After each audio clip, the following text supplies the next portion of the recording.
I had a few days off from my regular duties as a seasonal park ranger up in the Klamath. Most of the time, I stuck to the Northern California backcountry, remote work sites, fire roads, places where people don't hike unless they mean to disappear. But on that week, I was down south visiting a friend in Sebastopol. He had a place just outside of town, a converted farmhouse with chickens in the back and a wraparound porch that faced west toward the coast. It was early spring. Everything smelled like damp moss and wet pine bark. Mornings were foggy, but the kind of fog that burns off by noon. We had gone into town for breakfast, then drove out to a park I hadn't been to before. It wasn't an official state or federal area, more of a county-managed open space, but it was big, over 1,000 acres. Hills, ridges, creek beds, massive old trees, the kind you don't usually find outside of protected land. Some of the redwoods looked like they'd been growing since before California was a state. The ground was layered thick with dead pine needles, especially under the Doug firs and tan oaks. There were boulders too, big black rocks that jutted up out of the earth like teeth. Some were covered in moss, so thick it looked like felt. Others were bare and dark and cold to the touch, always damp. Volcanic, I guessed. The whole area felt heavy, quiet but not peaceful. The light didn't move the way it should have. Even though the sun was out, the shadows stayed still and deep between the trees. I've worked in forests most of my life, and this one had a pressure to it, like being underwater. We split off after lunch. My friend wanted to check out the old orchard on the southern edge of the park, where the original homesteaders planted pears and apples a century ago. I wanted to look for mushrooms. That time of year, if you knew where to look, you could still find chanterelles or even a black morel or two. I had a woven bag, a pocket knife, and a thin field guide stuffed in my jacket. I went east. The trail wasn't well maintained, mostly just deer paths, shallow switchbacks carved by erosion and padded with duff. My boots sank a little as I walked, the soft floor of the forest swallowing every step. Even when I brushed past dead branches or kicked pine cones out of the way, it barely made a sound. The canopy was thick above me, needles blotting out the sky, but through gaps I could still see sunlight high above. After maybe an hour of slow walking, I found a stand of firs that looked promising. The trees were old and spaced out, the ground thick with decomposing litter. A good spot for fungi. I crouched near a stump, scanning the ground around it. Nothing obvious. No colorful caps or spongy stems. Just old lichen and a scatter of deer droppings. I kept going. I wasn't thinking about anything, really, just walking, checking under logs, pushing brush aside with a stick. I was bent over near a hollowed-out log when I noticed a tree a few yards ahead that had a massive split at the base, like it had been struck by lightning or split by rot. The whole trunk leaned slightly uphill, its roots exposed on one side, wrapped around a boulder. There was something odd about it, but I couldn't say what. I stepped toward it, careful of where I put my feet. I didn't want to twist an ankle or walk into a nest of wasps like I had the year before in Plumas. As I rounded the tree, I looked up and froze. There was something in the branches above me. It was small, maybe the size of a 10-year-old kid. It stood on two legs at the very edge of a branch, just a few yards off the ground. Not high up, maybe 12 feet at most. Its arms were long and thin and reached straight up, almost as high as it could stretch. The hands were open. It was moving. Its legs were running in place, fast, like how a person might warm up before a sprint. But the feet weren't actually touching the branch. They hovered just above it, like it was miming the motion of running, but never going anywhere. At first I thought it might have been a monkey, but that made no sense. There were no monkeys here. Maybe someone's escaped exotic pet, but it didn't move like a monkey. It moved like a person, only faster, too fast, like a time lapse. The arm stayed raised. It didn't shift its weight or look down, just kept its face turned toward the inside of the forest. I couldn't see any eyes or a mouth, just a dark head and darker shoulders. The whole body was one color, brown-black, dull, not shiny. No clothes, no buck. No movement that suggested breath or blinking. I didn't stop moving. I just kept walking slowly. I was afraid to look up too long. I didn't want to trip, and I didn't want to show it I was staring. I glanced down, saw a patch of stones and roots, then looked up again. It was still there, still running. Then debris started falling. Not large chunks, just flecks of bark and pine needles and dust. It drifted down from the branches above like someone had shaken a snow globe full of forest dirt. It wasn't windy. I stopped in place, and for the first time, I felt real fear. Not panic, just a sharp clarity that something about this wasn't explainable. It wasn't a person. Not unless they had some way of standing 12 feet up with no visible support and running in midair like a treadmill. I took a step closer, not because I wanted to, but because the path curved that way, and I didn't want to double back and lose my bearings. As soon as I did, the figure stopped. Just stopped. The arms dropped to its sides, the legs went still. No sound, no sift, just stillness. And then it was gone. Not disappear like a ghost, just not there anymore. Like I had blinked and missed it dropping to the ground or climbing higher. The branch was empty. I stood under the tree for a long time. The bark felt normal when I touched it, cold, damp, coarse. There were scratch marks, but they looked old, like from squirrels or birds. Nothing deep, no broken limbs. I circled the base of the trunk slowly, tried to spot fur, hair, droppings, anything. There was nothing. I kept walking, slower now, more careful. My hands were sweating inside my gloves. I couldn't shake the image of those legs, thin and fast, and not touching the branch. It didn't match anything I'd seen before, and I've seen a lot. Sick bears walking on two legs, feral humans in the woods, pranksters in ghillie suits, even once a guy in Nevada who thought he was a deer and ran around in antlers. But this was different. About a quarter mile later, I found a faint game trail and followed it downhill toward a creek. The water was low but running, and I sat there for a while. I didn't drink from it.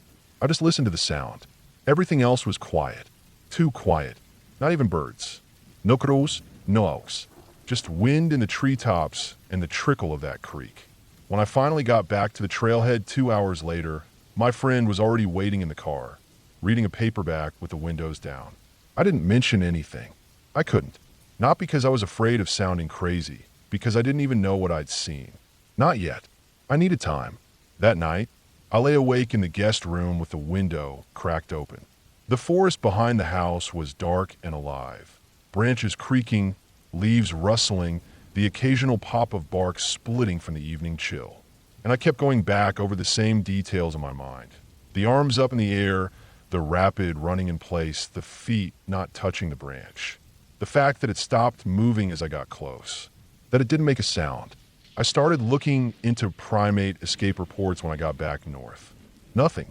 No reports from private owners. No calls to fish and wildlife. I checked the weather records, clear and calm that day.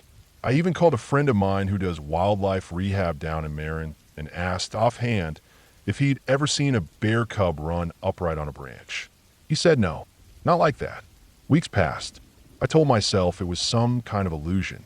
Heat shimmer, a trick of the light and shadows. A tree branch moving with the breeze. But it wasn't. Sometimes I dream about it, not nightmares, just flashes. That motion, that same in-place running, arms raised, legs blurred, silent and impossible.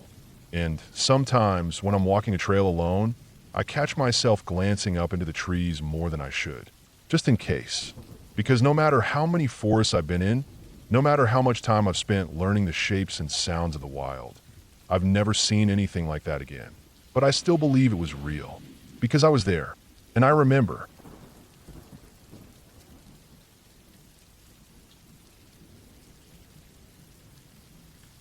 I've camped a lot in my life. I'm a park ranger now, but even before I got the job, I was out there every chance I got. I've slept under stars from Monterey Bay all the way up to Port Townsend. I know forests, mountains, beaches, you name it. I've been alone, with friends, in big groups, in tiny groups. I've been roughed by rainstorms and baked by sun.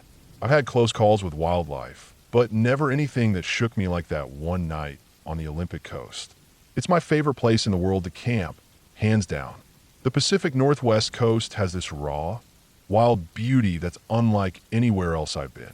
The endless sky, the crashing waves, the smell of salt and old cedar in the air, it's all intoxicating. But it was on that trip, just a few years ago, that I experienced something I still can't explain, and it's the only time I ever felt truly scared out there. We were camping near the Hoh Rainforest, right at a hiking spot about a mile from the main trailhead. It's not a place you can drive to. You carry everything in on your back: tent, food, water, gear, and that's part of why I love it. It feels untouched. You don't hear cars or planes or other people, just the wind, the trees, and the ocean a few miles off. The day had been perfect. We set up camp just before sunset in a small clearing surrounded by towering Sitka spruce and western hemlock. The ground was soft with moss, thick and green underfoot, and the air was damp but cool. We cooked a simple dinner on the camp stove, dehydrated stew and coffee, then sat around the fire, listening to the waves pound the rocky shore far below. The stars were just starting to peek through the thinning clouds when I crawled into the tent. My partner was already asleep beside me. We had no cell signal, of course, so the only light was from the faint glow of our camp lantern outside the tent. I was tired and happy, feeling that quiet satisfaction you get for being deep in the wilderness, away from the noise of everything. Around midnight, I woke up suddenly. Something was stirring outside the tent. At first, I thought maybe a raccoon or some other small critter was messing with our gear. That happens a lot. I lay still, listening. The night was thick with the smell of wet earth and salt, the wind rustling the branches overhead. I could hear the faint drip of moisture from the leaves. Then I heard again movement. Something was definitely close, just outside our tent. I reached for the camp lantern and switched it on, the pale yellow light casting strange shadows on the trees around us. I started to unzip the tent to see what was there, assuming I'd spot a raccoon or a small deer, something harmless. But then I heard it, the lowest, most menacing growl I've ever heard in my life. It wasn't like any animal sound I'd known. It was deep, guttural, and full of warning. It was as if something very large was right there, breathing heavily, shifting its weight just outside. My heart slammed in my chest. I dropped the lantern and hit the ground, scrambling to turn off the light and flatten myself out in the tent. I was shaking, but I knew I had to be quiet. The growl stopped, and after a few seconds, everything went dead silent. My ears strained to pick up any noise, but all I could hear was the pounding of my own heartbeat. No footsteps, no rustling, nothing. It was like whatever it was had vanished in a thin air. I lay there, frozen for what felt like hours. My mind raced, trying to make sense of what I'd heard. Could it have been a bear? A mountain lion? Neither made sense. Those animals usually make noise when they move. This was something different, something I couldn't place. Eventually, the first light of dawn crept through the tent's rainfly. I forced myself to sleep, but I was jumpy and exhausted. When I woke, the sun was high, and the forest was alive with bird calls and the usual morning sounds. I slipped out of the tent to look around, hoping to find some sign of what had been there, footprints, broken branches, anything. But there was nothing. No tracks, no disturbances. The ground was soft moss and leaf litter, and it was perfectly smooth. Later, I went down to the ranger station to report what happened. The rangers there looked puzzled. One of them, a guy who's been working in the area for over a decade, got pale when I told him the story. He grabbed a Jeep and went out to check the site himself. He came back a few hours later and told me he couldn't find any signs of large animals or anything out of the ordinary.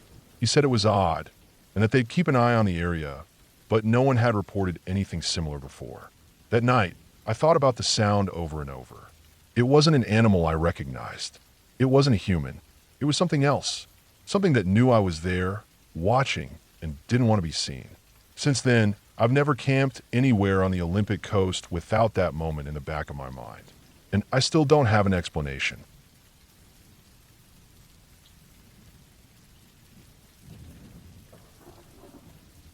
Iowa isn't the first place most people think of when they imagine camping or wilderness adventures. For me, it was just part of the job, a stop on a long summer season managing campsites and trails. It wasn't glamorous, and it sure wasn't scenic in the way the national parks I loved were, but it was work.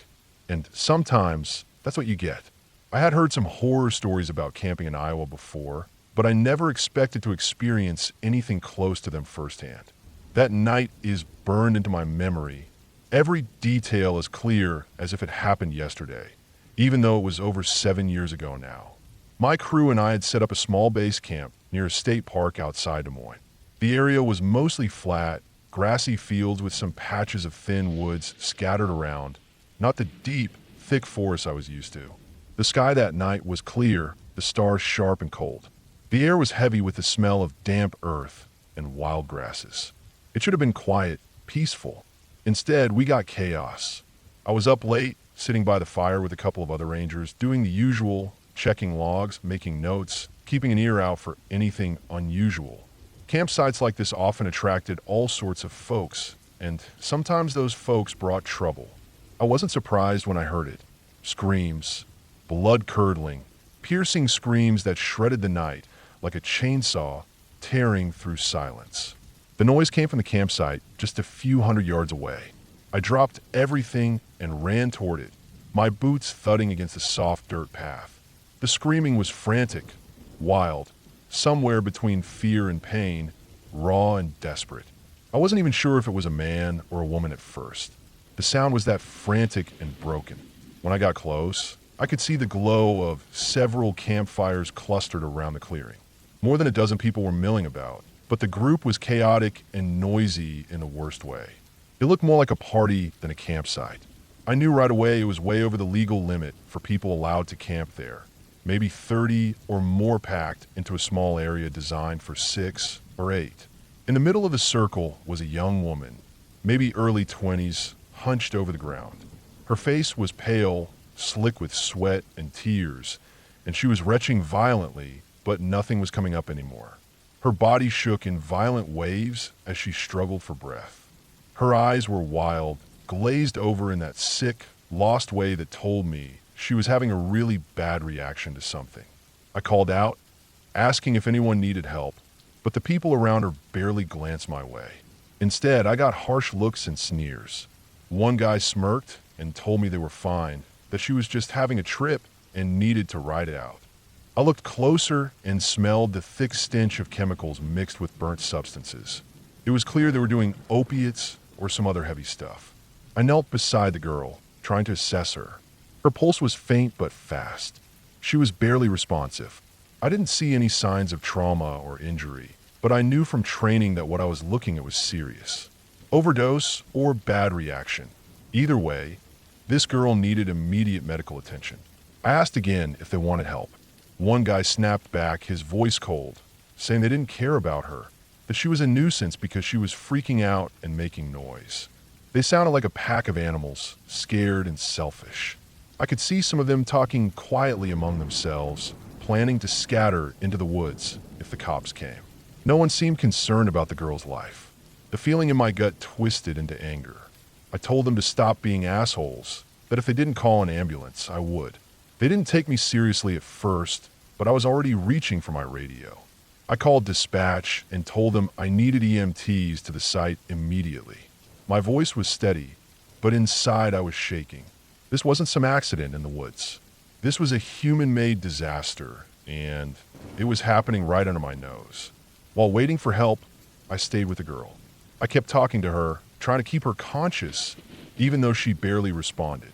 The rest of the group was a mess. Some sat back, smoking and laughing nervously, others pacing, whispering about running away or hiding. Not one of them stepped up to help.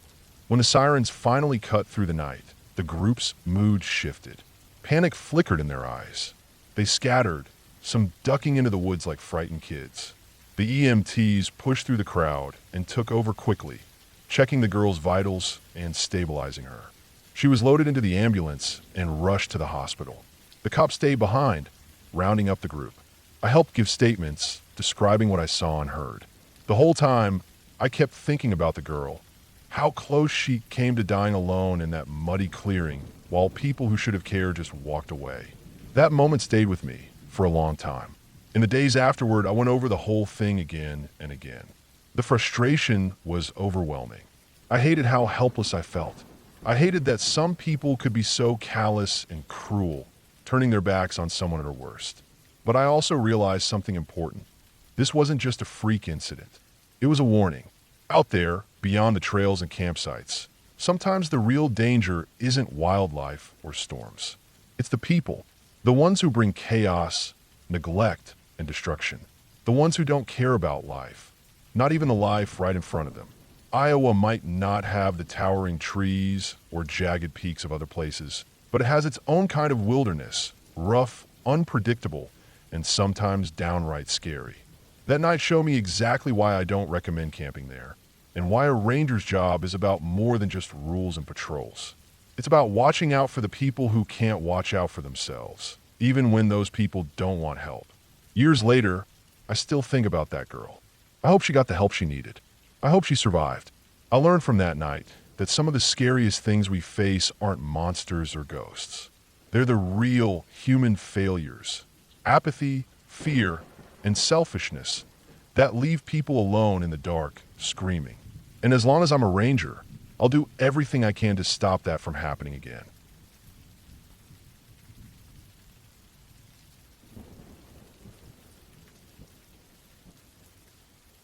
I was 13 the summer my school organized that camping trip in South Africa. It wasn't like the usual weekend hikes or day trips we had back home. This was something different. Weeks spent trekking through a national park, moving from one camp to another. We hiked, set up camp, learned about the bush, and at night we slept under the open sky or in simple cabins. There were about 40 or 50 of us boys, and the tents we used were those old army-style canvas shelters, big, open on the sides, meant only to keep the rain off, but not much else. We split into groups, and my group ended up cramming into one of these tents. We shared space shoulder to shoulder, bags and sleeping mats stacked in corners, our flashlights and boots scattered. It felt raw and exposed. No real walls, no locks, just the thin fabric separating us from the wild. One particular night, we set camp near a slow-moving river. The water was shallow where we were, barely ankle-deep in places, but the current was steady.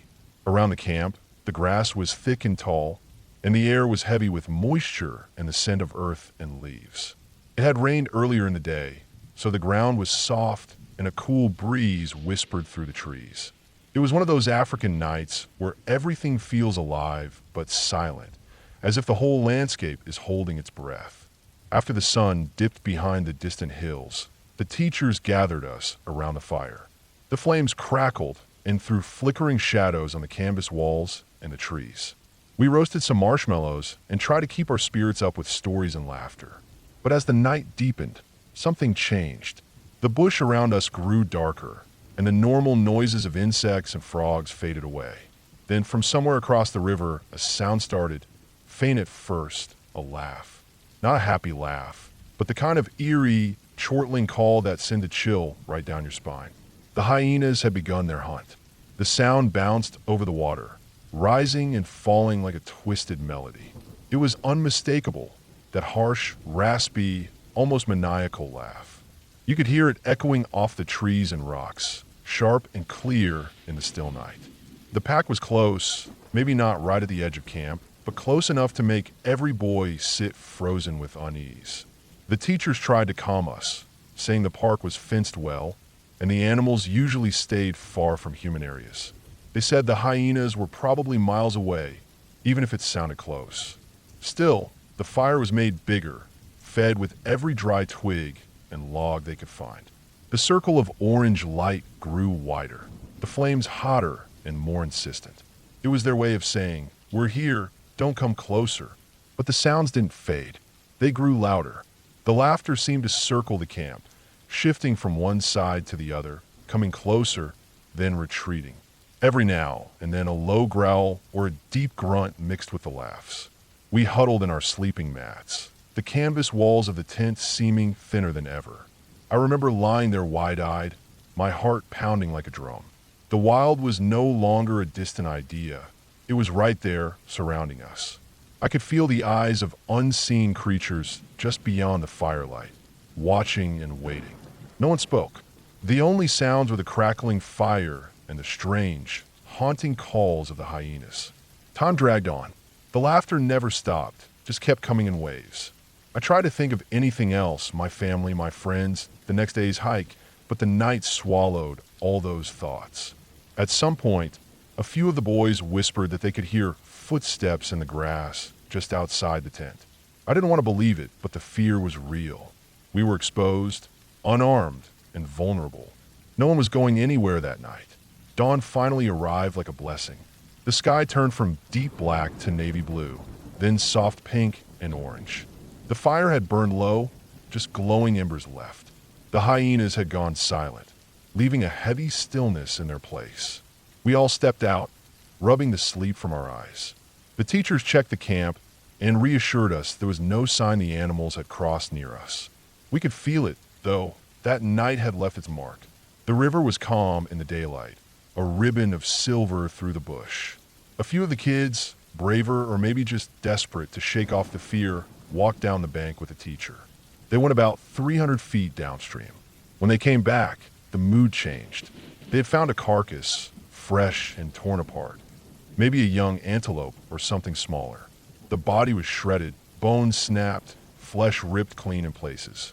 It looked brutal, like a pack had torn through it just hours before. The teacher explained it was definitely the work of hyenas, their strong jaws and teeth designed to crush bone and leave nothing behind. Seeing that made everything real. That night's laughter wasn't just a sound, it was a warning. Those animals were out there, hunting, surviving in a way that didn't leave room for mistakes.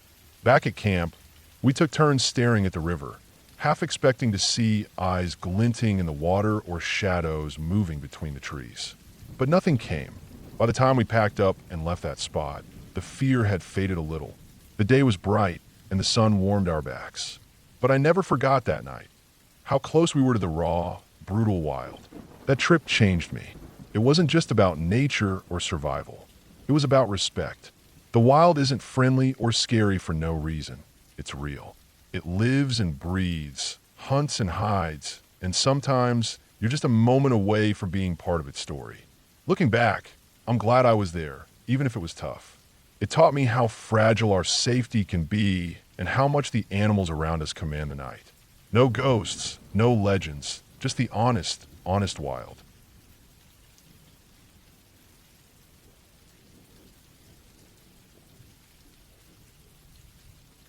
I've been a park ranger for over 10 years now, working mostly in the backcountry areas of this region, the kind of place where you can spend hours hiking and not see a single soul. One lake in particular has stuck with me. Small, tucked away in the hills, surrounded by thick forest and rocky ridges. You wouldn't think much of it just by looking, but if you listen closely to what people say, it's a place full of dark memories and weird stories. I want to tell you about it. Not about ghosts or curses, but something real, something that makes you keep your guard up. The lake is about a 2-hour drive from the nearest town, accessible by a narrow dirt road that twists through the forest. Around it are a handful of small cabins, old, wooden structures with paint peeling off and windows usually covered by storm shutters. No running water, no electricity, just the basics for campers who want to get away from everything. I only visited this lake a couple of times on duty, mostly for routine checks and to clean up after visitors. But it was the first time I went there that I heard the story everyone seems to know, but no one likes to talk about. A family, father, mother, and a little boy, had rented one of those cabins and camped by the lake a few years back. From what I heard through the grapevine, nothing official because the incident was mostly hushed up. The family didn't come out alive. They were mauled by a bear. The bear had been in the area for a while, a big male, known to the local wildlife officers. Usually, it kept to itself, but that summer it must have been desperate or sick. The bear attacked the family during the night while they were sleeping. The mother, father, and boy all died. It was horrible, terrible enough that after it happened, the cabins by the lake have been mostly avoided. I visited the lake once after that story had circulated. It was summer, and the air was thick with pine and damp earth. The water was still and cold-looking, dark in the shadows of the tall trees that surrounded it. I walked the path by the cabins where the family had died. The wood creaked under my boots, and the silence was heavy, almost choking. The kind of silence that presses on your ears and makes you listen for anything at all. Some people claim that if you go near those cabins at night, you can hear screams or even see shadows moving inside the windows. I'm not the kind of guy who believes in ghosts or spirits, but after hearing the story and standing there myself, I can understand why people say it. The place feels wrong. You don't have to see anything to feel it. It's like the land itself holds a memory of what happened there. and that memory is dark and heavy.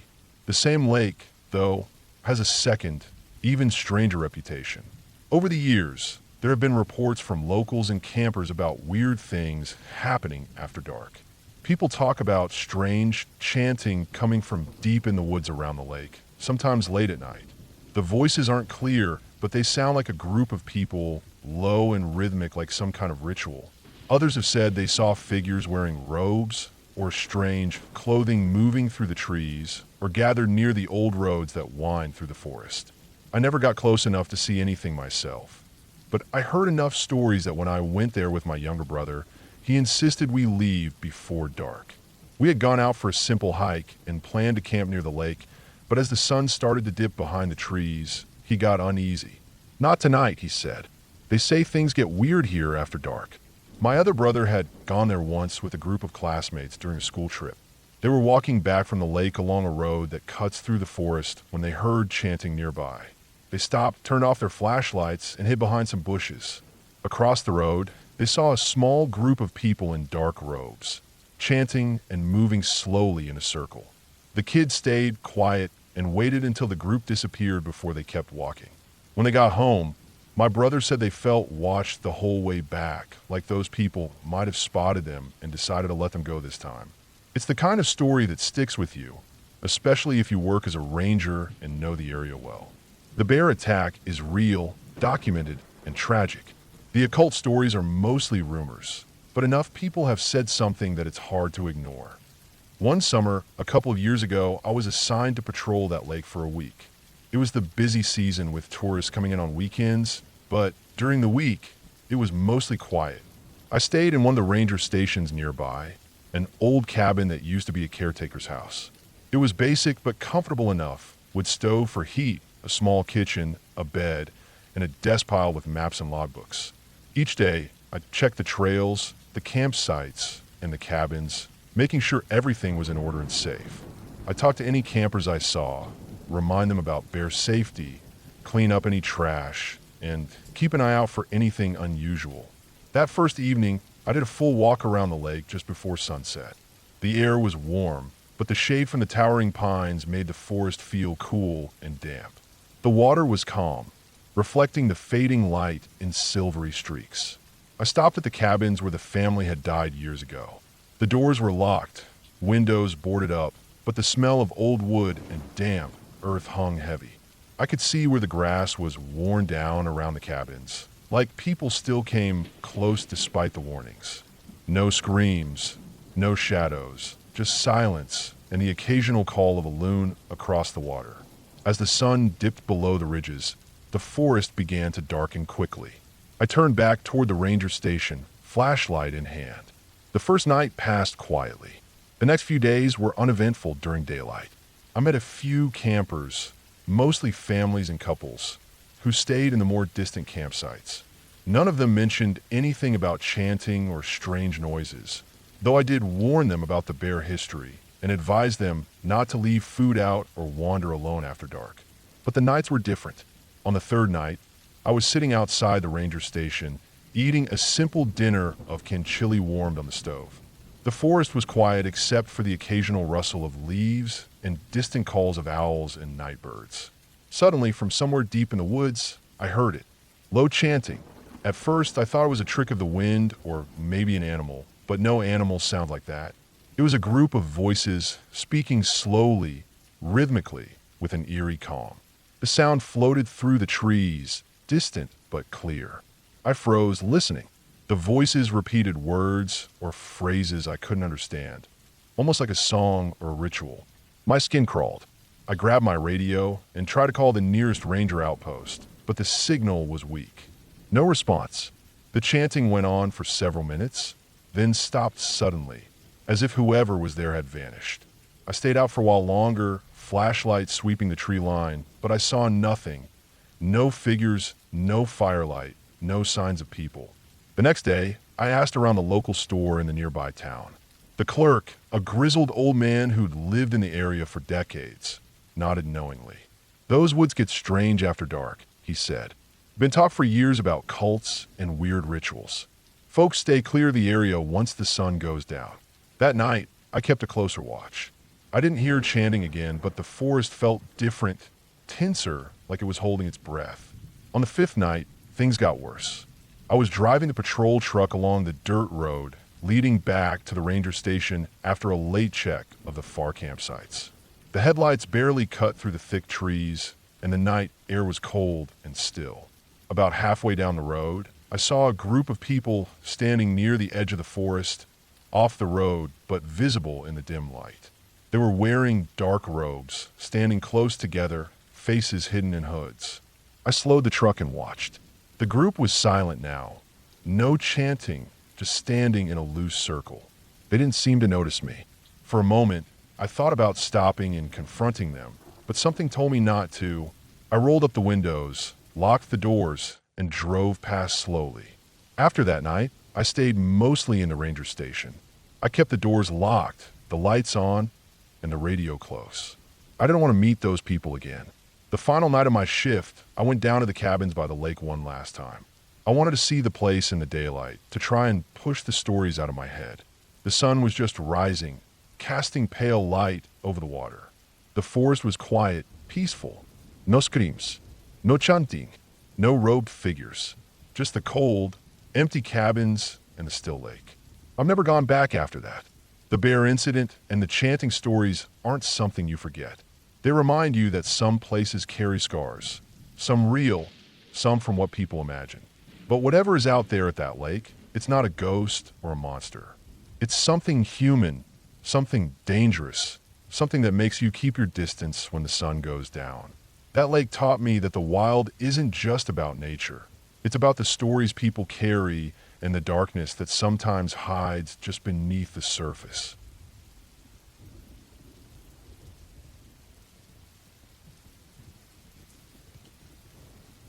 This summer, I decided to take off north with my best friend.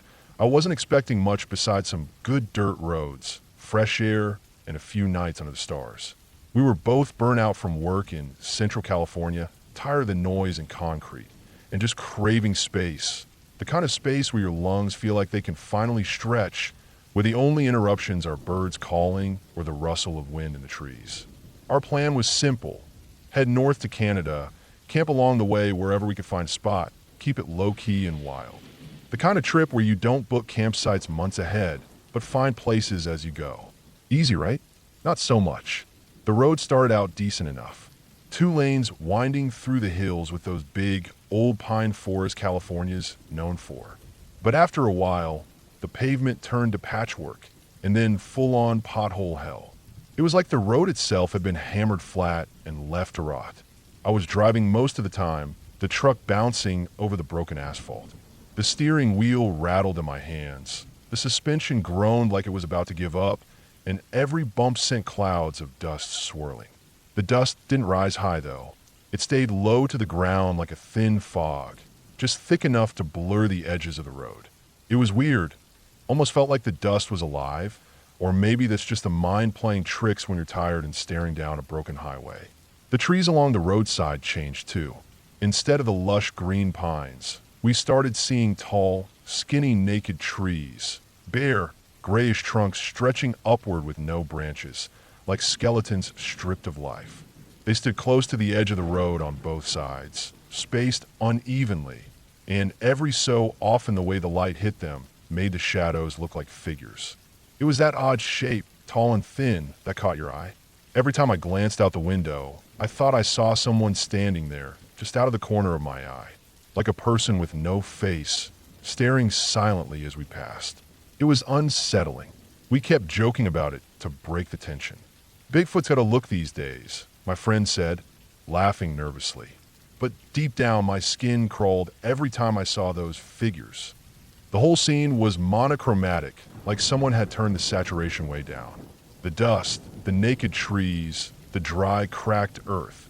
It all blended into a dull, gray-brown haze. I was grateful for the headlights cutting through the gloom, but even that felt weak, swallowed up by the stillness around us. We kept pushing forward, hoping to find a campsite before dark. But every spot we came across was full or just terrible. Too close to the road, full of garbage, or just sketchy. After hours of driving and circling back, We finally found a small clearing off a side dirt track. It was enough space for our tent and the truck, but the minute I stepped out, I noticed a strong, foul smell. It wasn't like rotten garbage or spoiled food. It was deeper, thicker, like decayed wood mixed with damp earth, and something I couldn't name. I remember breathing slowly, trying to shake the feeling that we'd made a mistake. The wind was still, the trees unmoving, but that smell stuck to my nostrils. My friend was already setting up the tent, humming softly to herself, which helped me stay grounded. As the sun dropped below the horizon, the smell seemed to intensify. We ate a quick dinner in the truck to keep the bugs off, but neither of us said much. The air was heavy, and I couldn't get the feeling out of my head that something was watching us. I stayed on edge, staring out into the darkness just beyond the headlights, catching glimpses of those naked trees like silent sentinels. We crashed early, tired from a long drive, but sleep didn't come easy. The weird sounds of the forest, twigs snapping, something brushing through the underbrush, kept me half awake.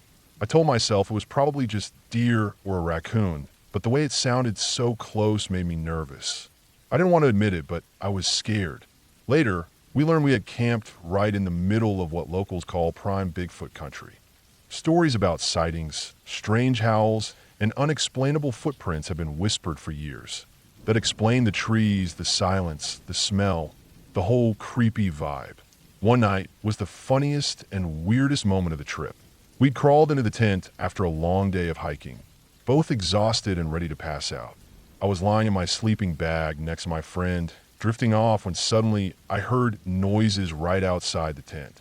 At first, it was soft, like twigs cracking underfoot. Then it grew louder, closer.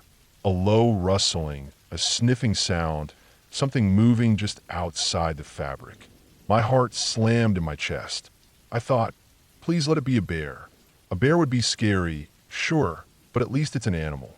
I didn't want it to be anything worse. The sound was so close, like it was right next to the tent. I tried to stay still, thinking maybe it would go away. But then I remembered I had shaved my legs earlier that day, near the tent, with just soap and water. Silly, I know, but for some reason, that made me feel vulnerable, like I'd invited trouble. I finally worked up the nerve to nudge my friend awake, to tell her about the sounds, to see if she could hear it too. As I shifted, the noises stopped instantly. I sat up and turned my head towards her, only to realize she was the one making the sound the whole time. She'd been messing around, trying to scare me. I couldn't help but laugh, relief washing over me. The tension broke instantly. I felt silly, but it also reminded me how our minds can twist things when we're tired, alone, and a little scared. I'm not one to invite creepiness into my head when I'm out in the wild. I try to stay focused on the beauty around me, the way the sunlight breaks through the canopy, the sound of birdsong, the occasional glimpse of a deer or a squirrel. While I'm hiking hard enough, I'm usually so tired by nightfall that sleep comes easy. But that trip made me realize there's a darker edge out there in the woods. Not ghosts or monsters from stories, but real, unsettling feelings. The kind of feelings that make you wonder if something is just out of sight, watching, waiting. I don't know what it is exactly, but I believe some kind of evil exists somewhere out there in the wild places. So far, I've been lucky not to face it. But after that trip, I'm more cautious. I know I'll keep camping, keep exploring, because that's who I am. But this Sunday, when I head out again, I'm going to make sure I don't read any creepy stories before bed. And maybe I'll keep my legs unshaved for a while, just in case.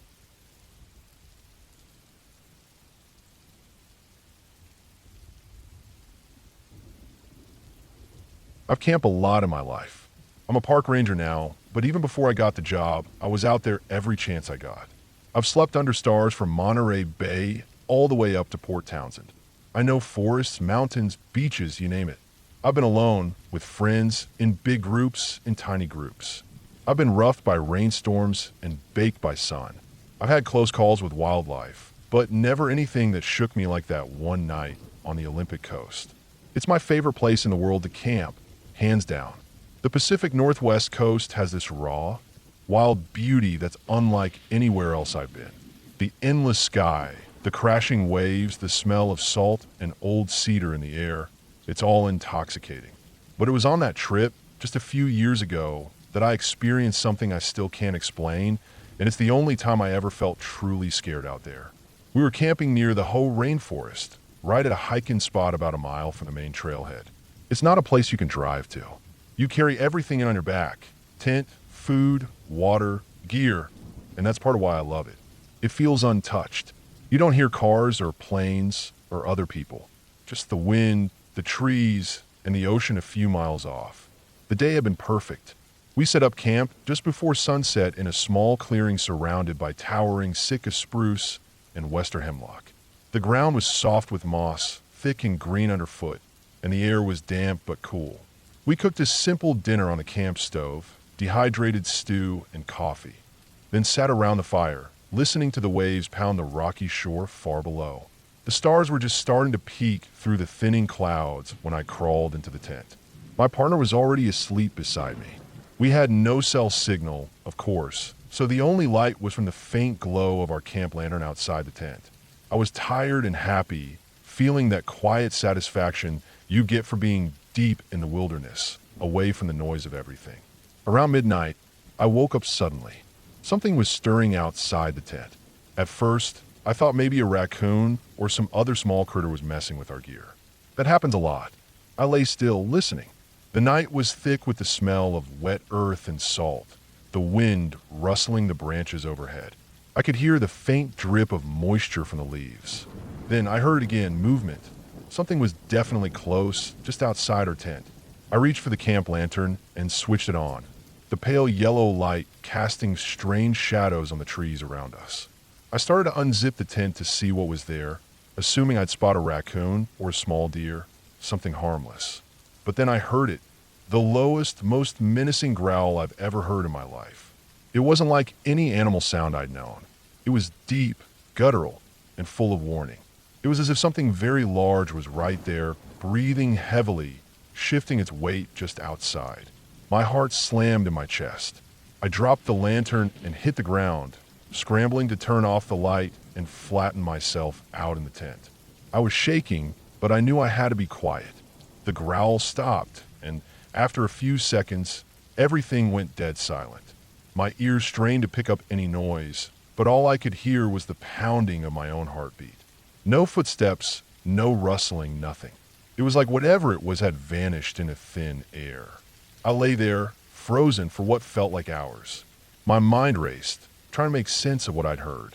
Could it have been a bear? A mountain lion? Neither made sense. Those animals usually make noise when they move. This was something different, something I couldn't place. Eventually, the first light of dawn crept through the tent's rainfly. I forced myself to sleep, but I was jumpy and exhausted. When I woke, the sun was high, and the forest was alive with bird calls and the usual morning sounds. I slipped out of the tent to look around, hoping to find some sign of what had been there, footprints, broken branches, anything. But there was nothing. No tracks, no disturbances. The ground was soft moss and leaf litter, and it was perfectly smooth. Later, I went down to the ranger station to report what happened. The rangers there looked puzzled. One of them, a guy who's been working in the area for over a decade, got pale when I told him the story. He grabbed a Jeep and went out to check the site himself. He came back a few hours later and told me he couldn't find any signs of large animals or anything out of the ordinary. He said it was odd and that they'd keep an eye on the area, but no one had reported anything similar before. That night, I thought about the sound over and over. It wasn't an animal I recognized. It wasn't a human. It was something else. Something that knew I was there, watching, and didn't want to be seen. Since then, I've never camped anywhere on the Olympic coast without that moment in the back of my mind. And I still don't have an explanation.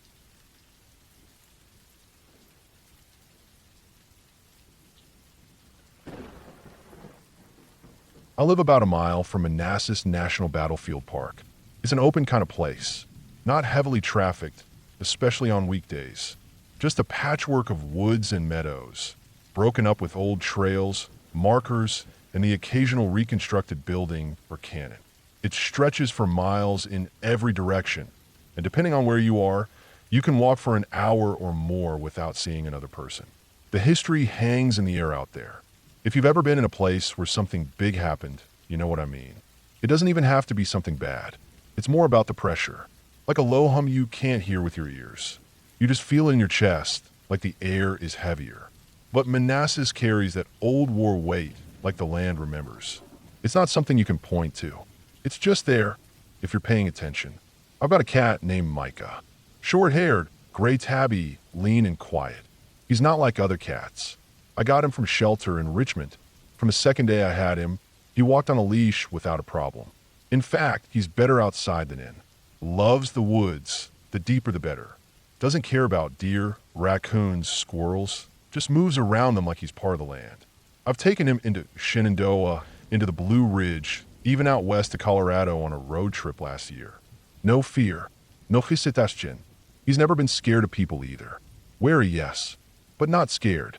If we're near a trailhead and there's someone hanging around, he'll keep his distance. But I've never seen him get spooked. A few weeks back, we had a rare cool morning. Late May, one of those still days where the air is thick but not hot. I had the morning off, and I figured it was a good time to finally check out the battlefield trails with Micah. We just moved to the area a few months ago, and I'd walked there alone a couple of times, just getting a feel for the land. But this would be the first time with him. I picked a spot on a map that looked good. A smaller parking area off New York Avenue, tucked between woods and meadow, not far from the site of the second battle. One of the lesser used lots. I drove in around 9 a.m. The sun was up, sky was pale blue with a few high clouds, and the air was dead still. I remember that specifically. There wasn't a single breeze moving the treetops. Even the birds were quieter than usual. The lot was mostly empty except for one other car, an older sedan with Virginia plates. A man and a woman were standing near it talking. Could have been tourists, could have been locals. Didn't matter. Micah was in his carrier on the passenger seat. As soon as I cut the engine, he stood up inside, tail twitching. Usually that means he's ready to go. I opened the door, clipped on his leash, and set the carrier down so I could open it up and lift him out. He gave one short meow, not anxious, just communicating like always. I picked him up and stepped away from the car. He tensed immediately. Not the people kind of tension. He's used to ignoring strangers, but something else. His paws clung tighter to my arm, claws just barely extended, ears forward, staring dead ahead. I thought maybe a dog was nearby, or something in the woods caught his eye. But when I looked around, nothing. Just trees and the two people talking near the car. I figured I'd carry him past the lot and set him down once we were into the woods. There's a trailhead there that splits off in two directions. One into the forest, the other across open meadow. I plan to take the forest trail. More shade, better terrain for a cat. When we got to the trailhead, I set him down gently. He took one step forward, then stopped. Just stood there, ears flicking forward and back. Tail low, not puffed, just alert. He turned and looked up at me. Something was off. I nudged the leash a little. "Come on," I said out of habit. Not loud, just a breath of a word. He didn't move, just kept looking into the woods. Then he backed up a single step, then another, slowly, like he was thinking it over.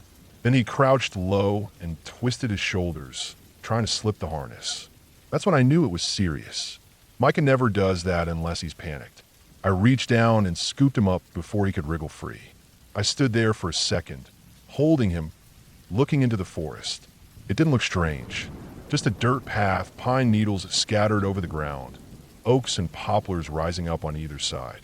The shadows were long, but not unnaturally dark. There was no sound. That was the strange part. No wind, no birds, no insects, no distant traffic. Just silence, like a switch had been flipped. I didn't like it. I figured maybe it was a bad scent. Some old predator smell, or something that didn't sit right. I decided to try the meadow trail instead. It looped through a wide open field and reconnected with the woods later on. I figured if he warmed up, maybe we could swing back into the trees further down. I carried him 10, maybe 15 yards onto the meadow trail, then set him down again. He walked about 10 feet, maybe less, keeping low to the ground.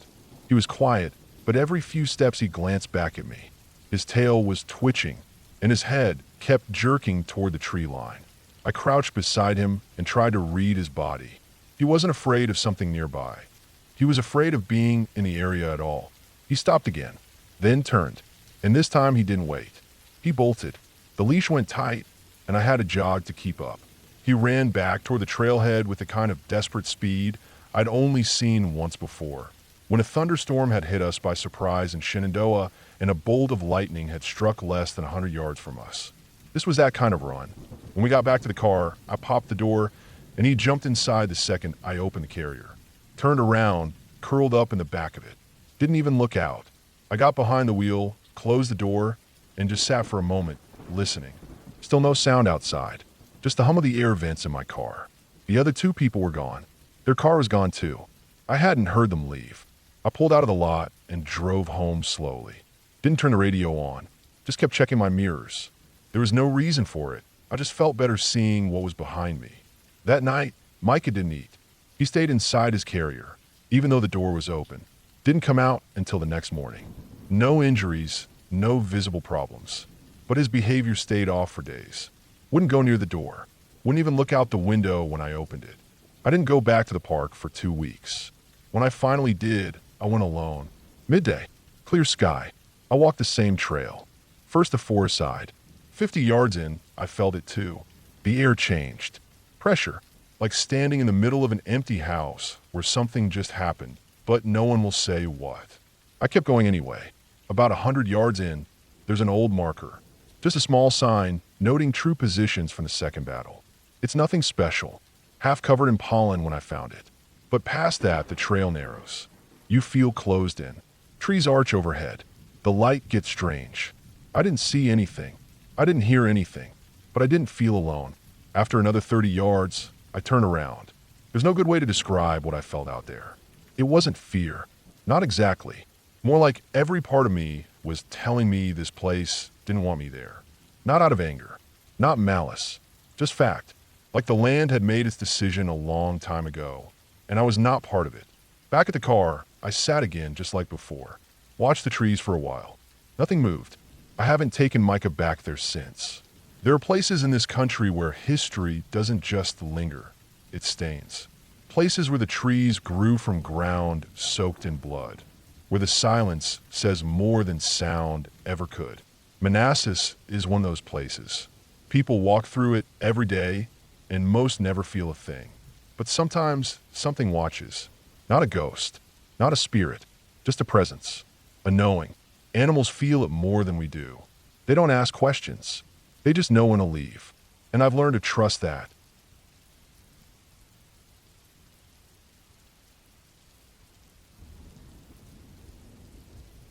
You get used to the stillness out there. It doesn't matter how long you've been in the backcountry. It always takes a few miles of dirt road and the hum of tires on gravel before it all really settles in. That deep, bone-silent kind of quiet that comes with altitude, cold rock, and pine. The kind of quiet that feels like something is holding its breath just beneath the trees. I've driven through Coconino National Forest more times than I could count. Either on the way to Flagstaff, out toward the rim country, or cutting north toward the canyon. And it never feels small, not once. It's like the forest shifts shape when you're not looking, always more vast than you remembered. Over 1 million acres of dense ponderosa, high desert plateaus, lava fields, canyons, washes. You might think you know where you are, but unless you're tracking your mileage or watching the sky, it's easy to lose your sense of scale. This was early June, not quite peak tourist season yet, but the roads had already begun to fill during the day. Nights were empty. That's when the forest stretches out again, like it exhales once the people go home. We were driving through that night, me and my boyfriend.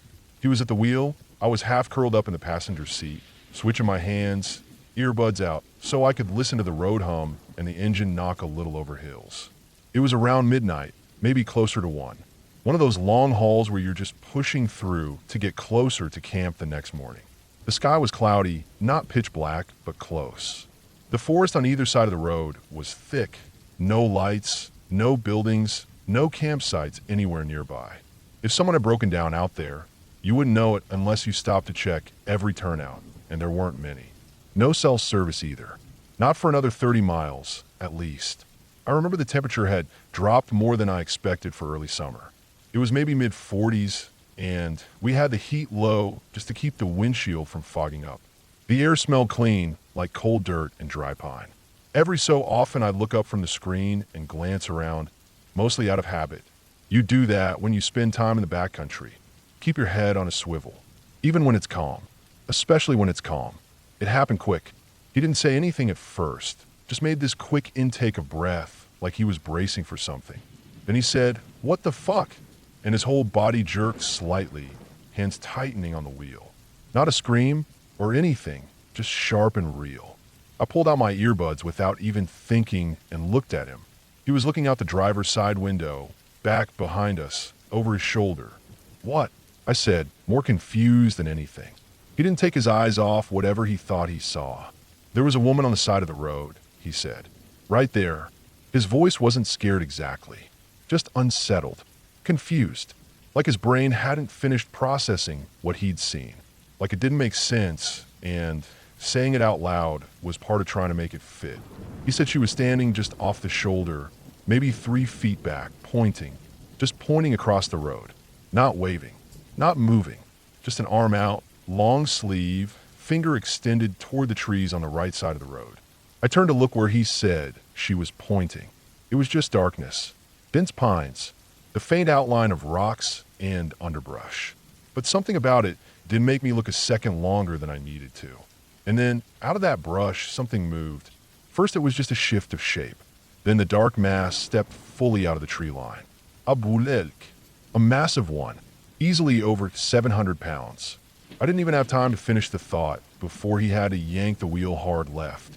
The car swerved, dipped slightly off the road shoulder, gravel spitting under the tires.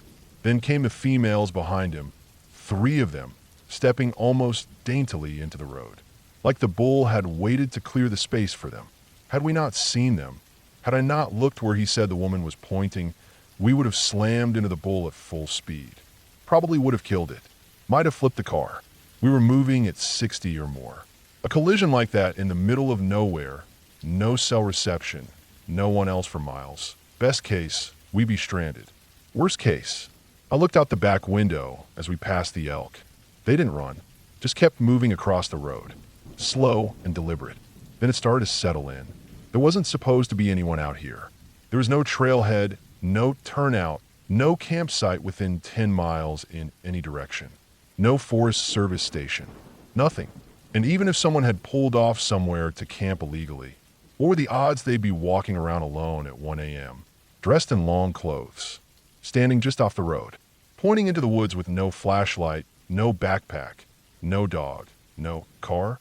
It made less and less sense the longer I thought about it. And that's what bothered me the most. Not the elk, not the near miss, but how deliberate it had all seemed. The position of her body, the angle of her arm, the fact that she was motionless until we passed, like she'd waited for our car and only us. We didn't stop. We didn't turn around.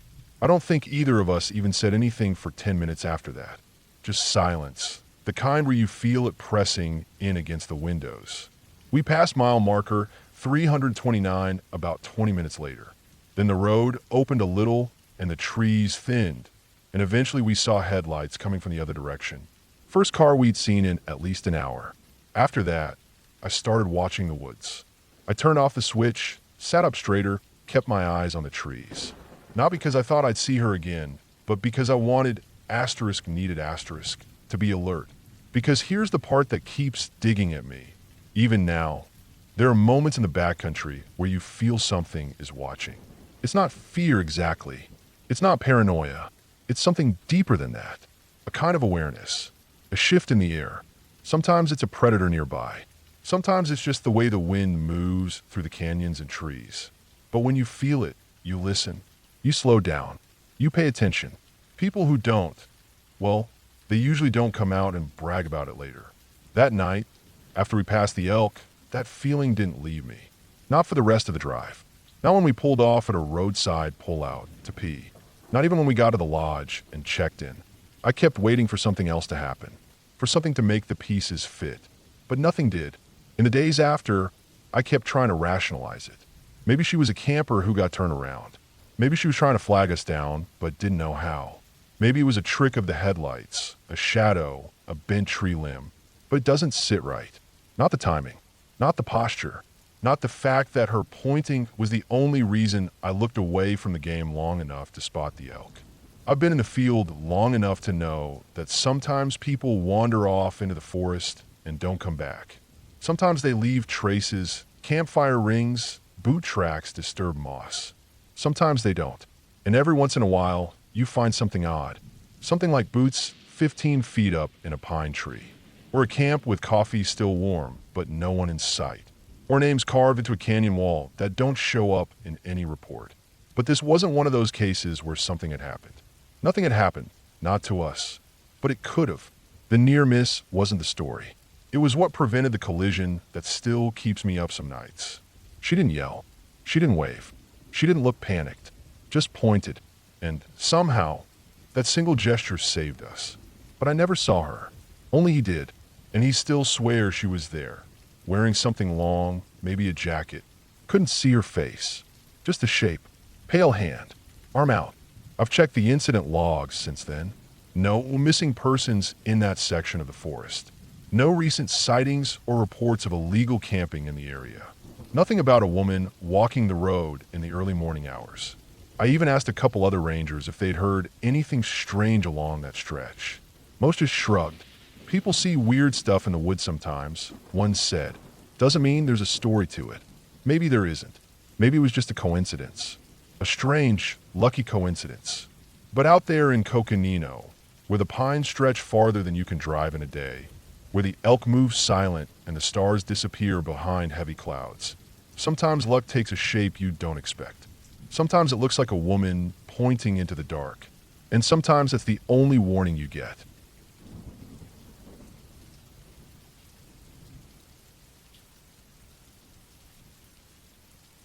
I've camped a lot in my life. I'm a park ranger now, but even before I got the job, I was out there every chance I got. I've slept under stars from Monterey Bay all the way up to Port Townsend. I know forests, mountains, beaches, you name it. I've been alone, with friends, in big groups, in tiny groups. I've been roughed by rainstorms and baked by sun. I've had close calls with wildlife, but never anything that shook me like that one night on the Olympic coast.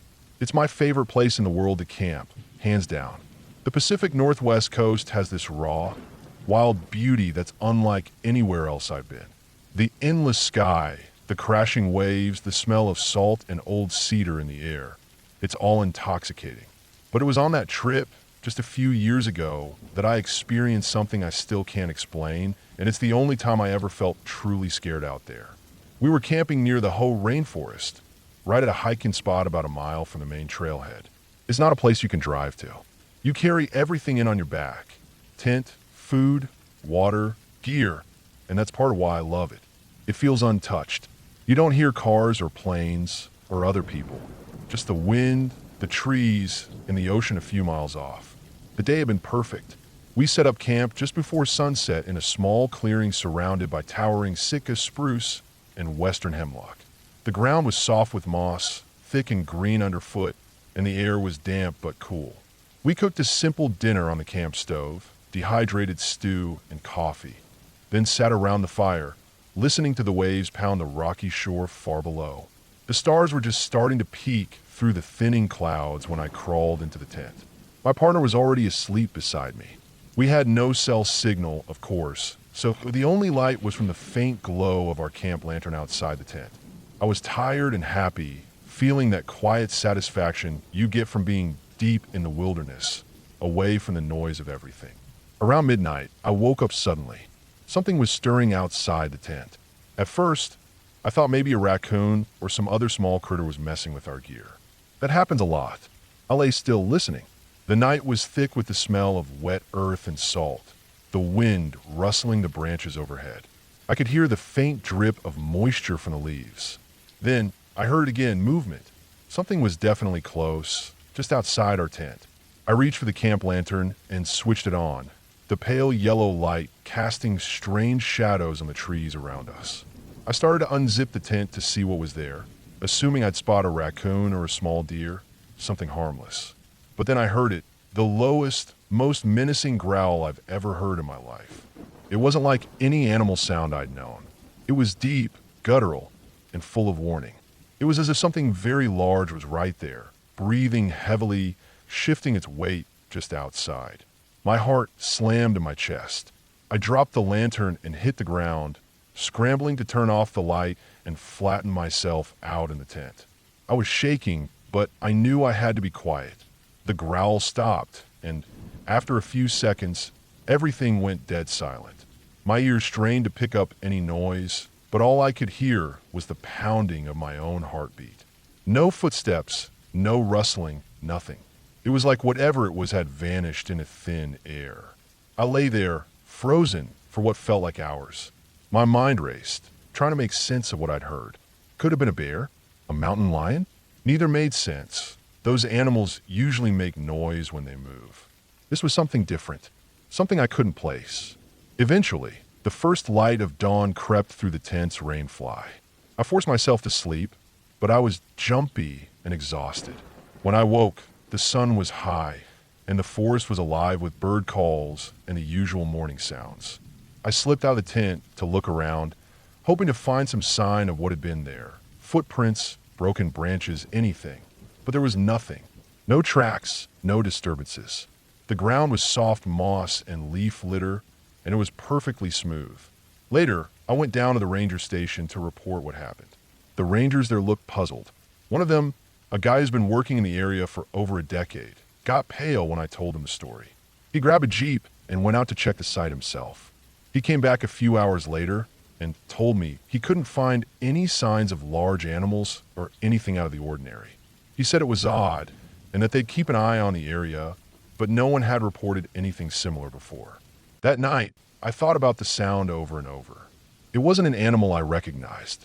It wasn't a human. It was something else. Something that knew I was there, watching, and didn't want to be seen. Since then, I've never camped anywhere on the Olympic coast without that moment in the back of my mind. And I still don't have an explanation.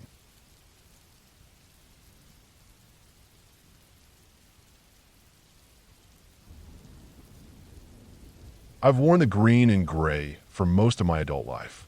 I've walked trailheads from the Cascades to the Appalachians.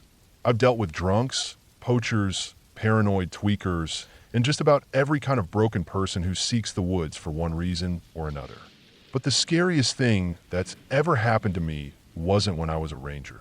It was when I was 16, back when I was just a kid trying to sneak a smoke in the snow with my brother and a few friends. We were Boy Scouts back then, out on a winter camp out at a council-owned log cabin somewhere deep in upstate New York. I won't say where exactly, mostly because I'm not even sure I could find it again. It was one of those old hand-hewn log buildings set a couple miles back on an unplowed forest road. It had a big stone fireplace, those heavy wooden bunks you toss your pad onto, and the kind of cold drafts that whistle through your sleeping bag, seems no matter how deep you burrow. It was January, and snow had been falling steadily all day. A heavy, wet kind of snow, the kind that quiets everything. It muffles footsteps, dull sound, and after a few hours, the whole world starts to feel buried. But the cold doesn't care about all that. It still gets into your bones. We'd arrived that afternoon, probably 15 or so of us, all in the 12 to 17 age range. After unloading gear and setting up inside, the younger scouts played games while the older ones, the high school kids, the ones who thought they were above it all, hung around pretending we were better than them. I was one of those kids, 16, maybe 5 feet 8 inches, still skinny from a growth spurt, trying too hard to act tough in front of my younger brother and the guys I wanted to impress. Now, anyone who's been in the Scouts knows that once you're older, you start pushing back against the squeaky clean image. We weren't bad kids, just bored, a little rebellious. That night, after dinner, a few of us snuck out under the excuse of wanting to collect firewood. Total BS, but our scoutmaster was either too trusting or too tired to question it. We bundled up in our winter layers, snuck a few lighters and some pre-rolled joints, and hiked out into the dark. There were 5 of us, me, my brother, he was 14 then, and 3 other guys from our troop, Joe, Eric, and Shane. All of us were close in age, all regulars on campouts, and we all knew the unspoken rule. You don't snitch and you don't panic. The snow had stopped falling by then, but the forest was coated in white. It was one of those nights where the cloud cover holds in the moonlight, so everything looked kind of washed out and gray. Not bright, but just enough to see the outline of the trees against the sky. And out there, the trees were thick. Old growth pines, hemlocks, and some hardwoods, probably maples or birch, bare and skeletal. Their trunks were space tight, and they rose like pillars all around us, creaking now and then when the wind passed through. We walked maybe half a mile off trail, just far enough to feel like we were in our own little world. We found a slight depression in the forest floor, a place where the snow had drifted less due to tree cover, and we sat down a ring. The snow soaked our pants quickly. Our breath came in clouds. No one really said anything for a while. We were too busy trying to get the weed lit in the wind. Eventually we got it going. A little joint passed around, then a few cigarettes. Someone laughed. Someone else hacked a lung. It was that half stupid, half mellow kind of high that teenagers think is deep and meaningful. I remember the smell of smoke mixing with the cold air, the way it curled up past the beam of my flashlight whenever I clicked it on. That's when I got the feeling. It's hard to describe it exactly. Not dread, not fear, more like a prickling across the back of my neck. Like I was being watched. Like the trees weren't as empty as they'd seemed a second ago. I ignored it at first. I didn't want to be that guy. But after a few minutes, I couldn't help it. I picked up my flashlight and slowly shined it around us. There was nothing, just bark and snow and branches. But then I panned to the left and I saw him. About 15 feet away, standing at the base of a thick pine, was a man. Just standing there, not moving, not making a sound, just watching us. He looked old, maybe 60s or 70s. White beard down his chest, pale face, no hat, no gloves, no snowshoes or boots that I could see. He was leaning casually against the tree with one arm braced against the bark like he'd been standing there a long time. And the thing is, he wasn't someone we recognized. Not a troop leader, not a hiker, not a local. This guy was in the middle of a freezing forest half a mile off trail, in the dark, staring at 5 teenage boys.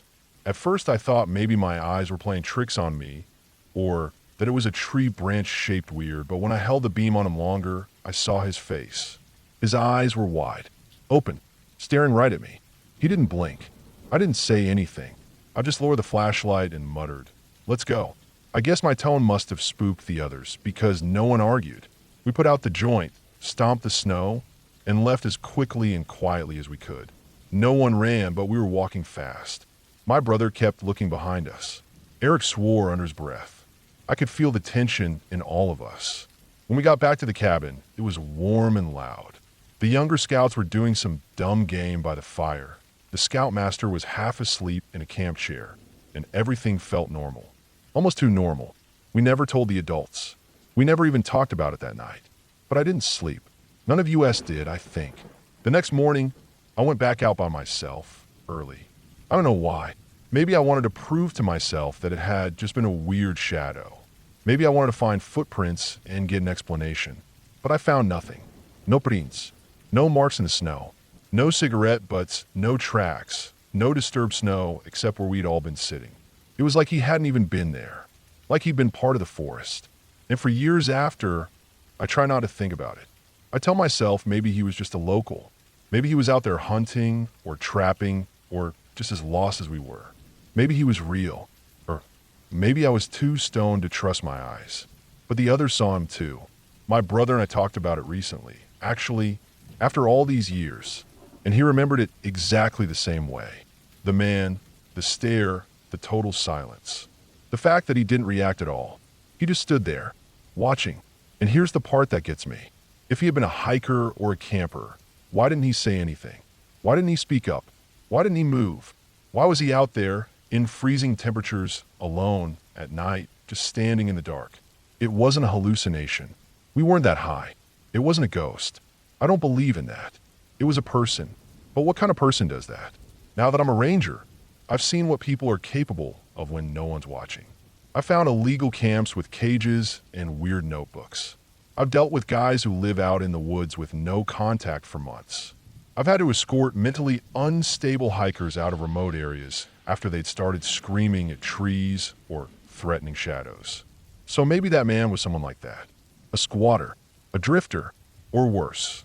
Someone with very specific intentions who saw an opportunity in a group of vulnerable kids sitting in the snow. That's the theory that keeps me up now. Because if we hadn't left when we did, if we'd stayed longer, if one of us had gone to take a leak in the woods alone, what would have happened? I still remember his face. That pale skin, the long white beard, his dead, fixed eyes, staring straight into the center of our little circle like he'd been waiting for us. We were lucky, I think. That's what I've settled on over the years. We were just lucky that night. Because the woods don't care how old you are. They don't care if you're scared or stoned or stupid. And sometimes, neither do the people hiding in them.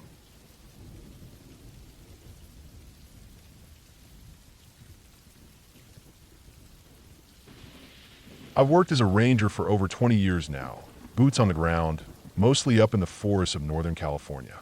Redwood country, where the fog clings low and the trees stand like titans in silence. You spend enough time out here, you start to understand the difference between natural quiet and something else, something watching. It doesn't happen often, but once in a while, something unsettles you enough that it stays lodged in your memory, no matter how much time passes. I've had my share of strange encounters, but one in particular comes back to me often. It didn't happen while I was a ranger. It was before all that, back when I was just a kid. Maybe 11, maybe 12, somewhere around there. It was a trip I took with my cousin to a campground near Big Sur. It's funny what details you hold on to after 4 decades. I don't remember what we ate for dinner, or even the name of the campground, but I remember the feel of the air that day. Slightly overcast, gray light filtering through the trees, the kind of cool dampness that makes your jacket cling to your arms. The sky was heavy, like it could rain at any moment, but it never did. That kind of stillness that makes every sound sharper.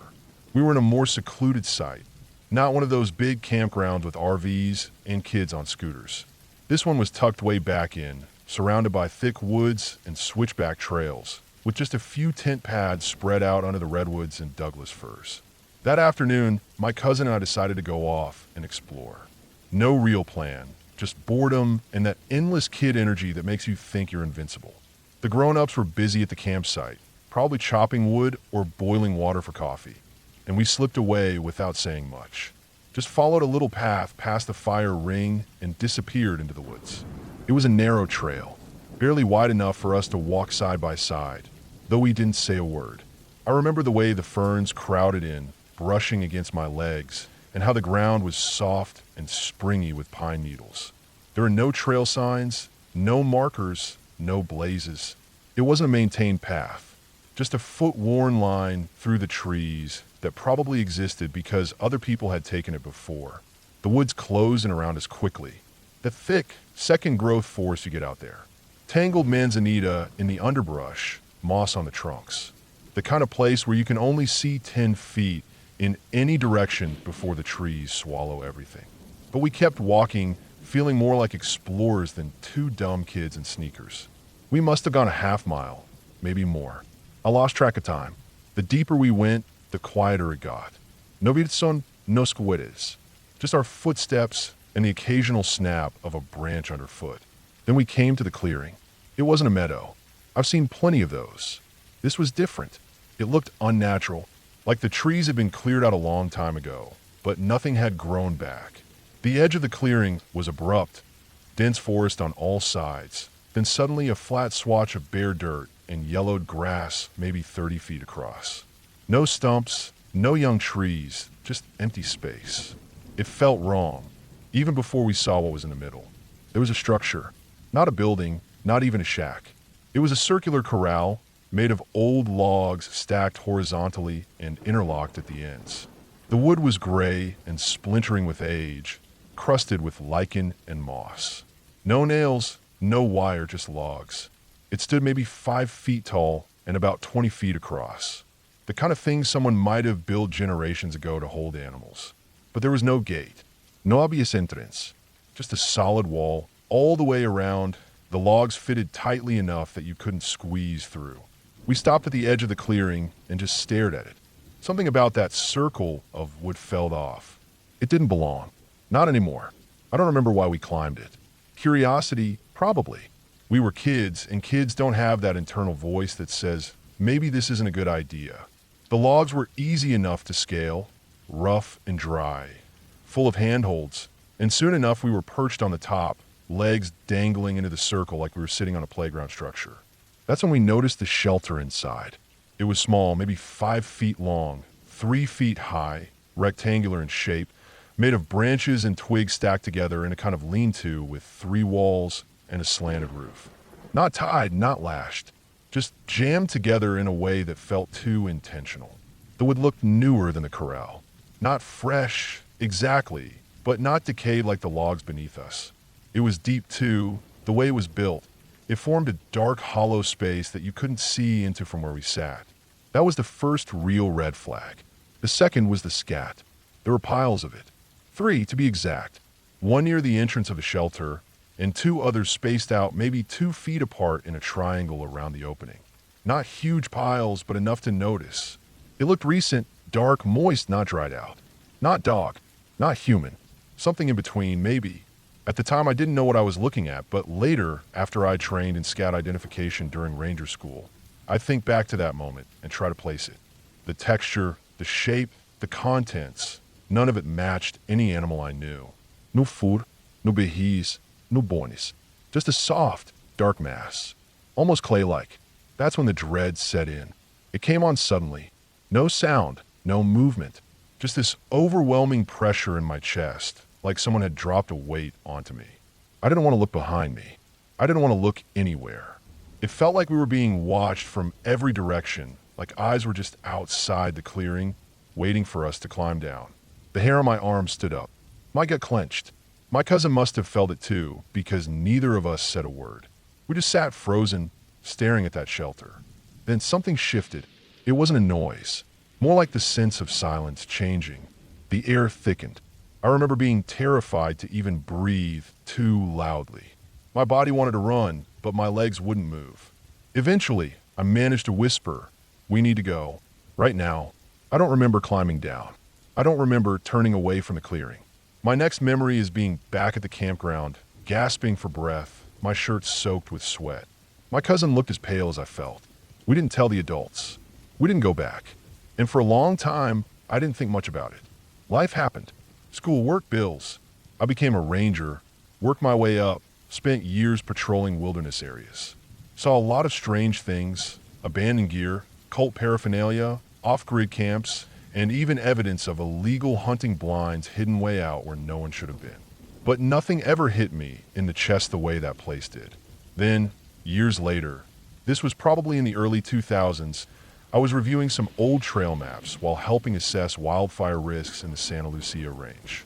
I came across a section marked Private in Holding, right near the edge of state-managed tract. Just a few acres, unlabeled, no listed owner. I cross-referenced it with some old forestry records. There was mention of livestock pens and temporary structures from a century ago. Then nothing. No records of permits, no conservation easements. Just a blank spot. The coordinates lined up, roughly at least. It could have been that same clearing. I thought about going back. I didn't. Not because I was afraid. Not exactly. But because I learned something over the years working in the woods. Sometimes nature leaves gaps. Not everything is mapped. Not everything is labeled. And not everything wants to be found. I don't know who built that shelter or why. Maybe it was a hunter's blind. Maybe someone was living out there. Maybe it was just some weird structure built and abandoned decades ago. But I do know this. That corral had no opening. The only way in or out was to climb over. Whatever left that scat, whatever built that shelter, had to climb over the logs to get in. And it did so recently. And whatever it was, it didn't want us there. Even now, after all these years, I still get the occasional nightmare about that clearing. I see the shelter in my mind, the way it sat too still, too deliberate in the center of that empty circle. I feel the weight of those unseen eyes, but I never went back. Some places, I've learned, are better left alone.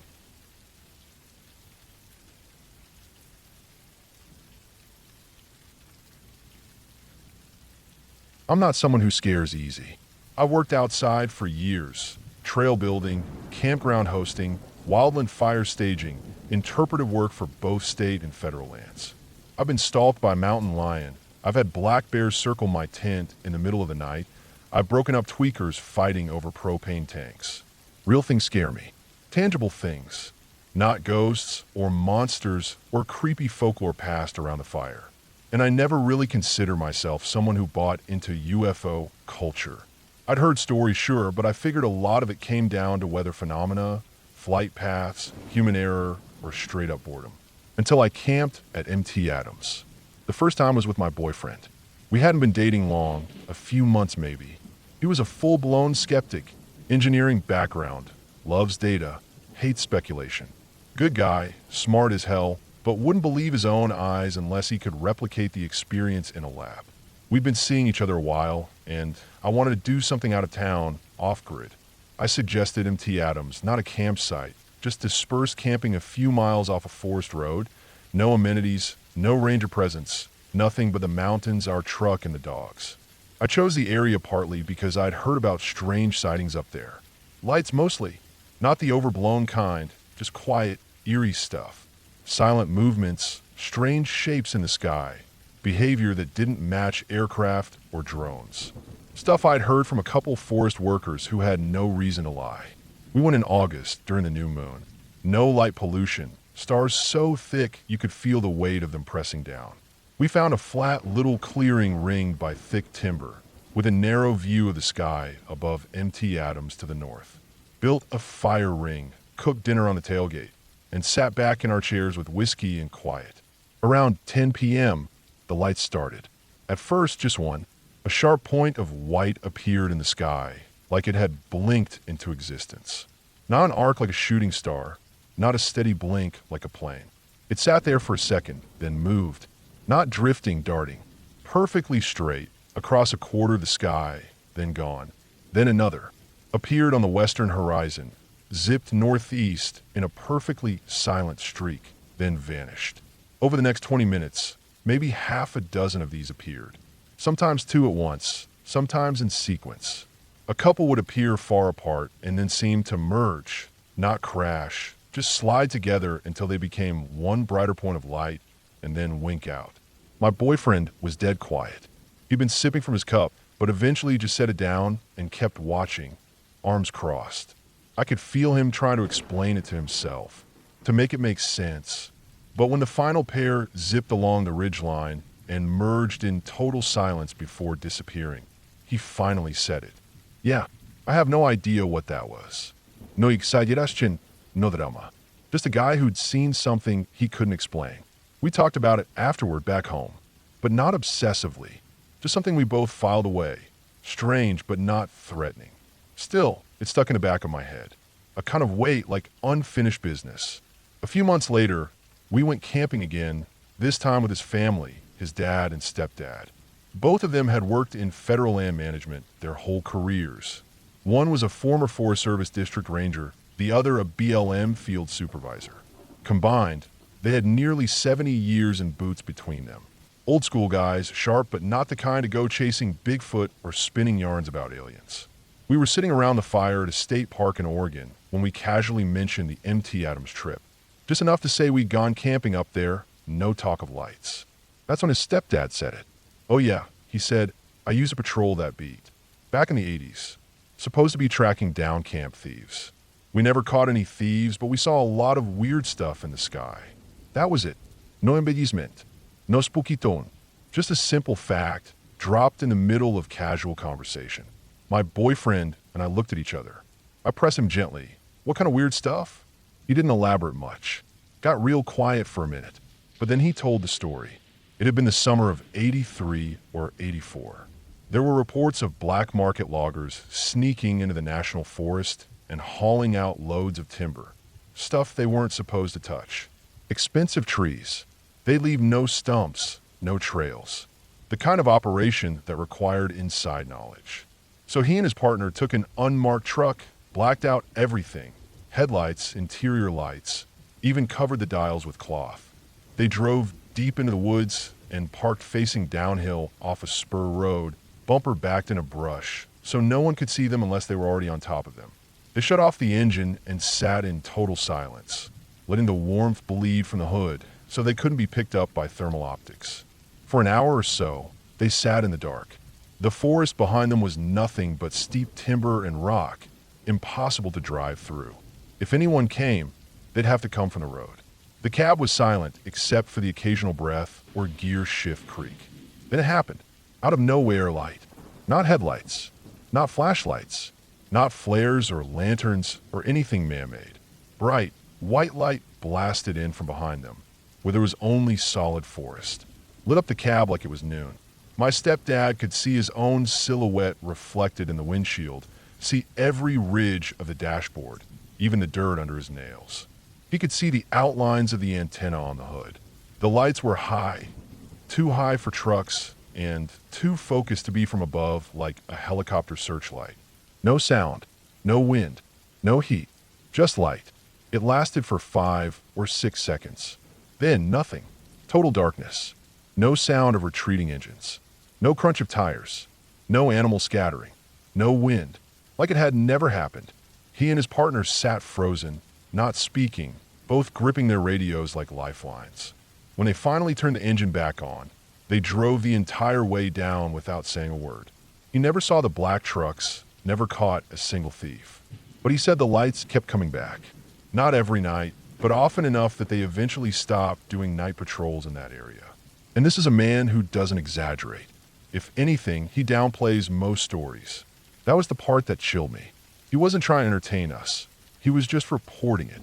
Over the next few months, I did some digging. Nothing official, of course. There's nothing about strange lights in the Gifford Pinchot work logs. But I talked to some old-timers, trail crew leads, retired backcountry rangers. One woman, who worked on Fire Lookout in the Goat Rocks area in the 70s, said she used to see lights that would hover near the peak of MT Adams late at night. She thought it was her mind playing tricks until one night the light split in two and then re-emerged before drifting off behind a ridge. She never reported it because she didn't want to lose her post. I've been back since, several times. Always dispersed. Always in the same general area. South Slope, between 3,500 and 5,000 feet, near old logging roads that haven't seen maintenance in decades. And almost every time, there's something. Not always dramatic. Sometimes just a distant blink where there should be none. Sometimes I catch movement across the sky that moves too straight, too fast, and with no sound. One time I saw a light that moved like a dragonfly, jerking in multiple directions in seconds, but hundreds of feet above the tree line. Nothing ever lands. Nothing ever follows. But it's there. And I believe, completely, that these lights are not random. They're not weather balloons or satellites. I don't know what they are, but they're not us. Maybe it's military. I've considered that. The Gifford Pinchot borders training airspace for fighter jets. But these things don't match any flight pattern, and no jet I know can move like that. At least not with that kind of silence. No sonic booms. No trals. No warning. They appear and disappear like thoughts. What really sticks with me, though, is how matter-of-fact the old guys were about it. These weren't wide-eyed believers. These were federal workers, lifers, men who'd seen the worst of nature and humanity and learned to shut their mouths unless they had evidence. And still, they all knew. I've kept a loose log since then. Times, locations, descriptions. I don't plan to publish it or anything. I don't think anyone would take it seriously. But it's something I do just for me. A way of saying, this happened. I was there. I saw it. I wasn't crazy. And every time I go back to MT Adams, I watch the sky a little closer, just in case they come back. And they always do.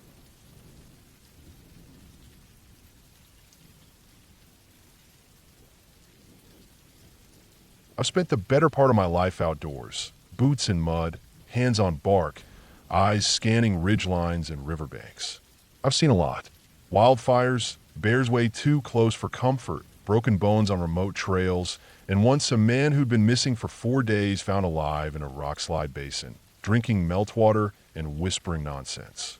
But no matter what I've seen since, nothing has ever stuck with me like that one strange day near Okanagan Falls. This was long before I wore a uniform. I was just a kid turning 13. Back then, home was about 40 minutes north, and Okanagan Falls was a favorite escape. We'd go down as a family sometimes, or for school trips. That year, I wanted something different for my birthday. Just a few friends, a quiet weekend, tents by the lake, and no adults hovering.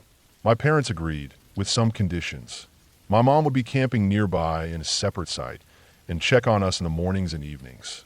It felt like freedom, and at that age, that feeling was everything.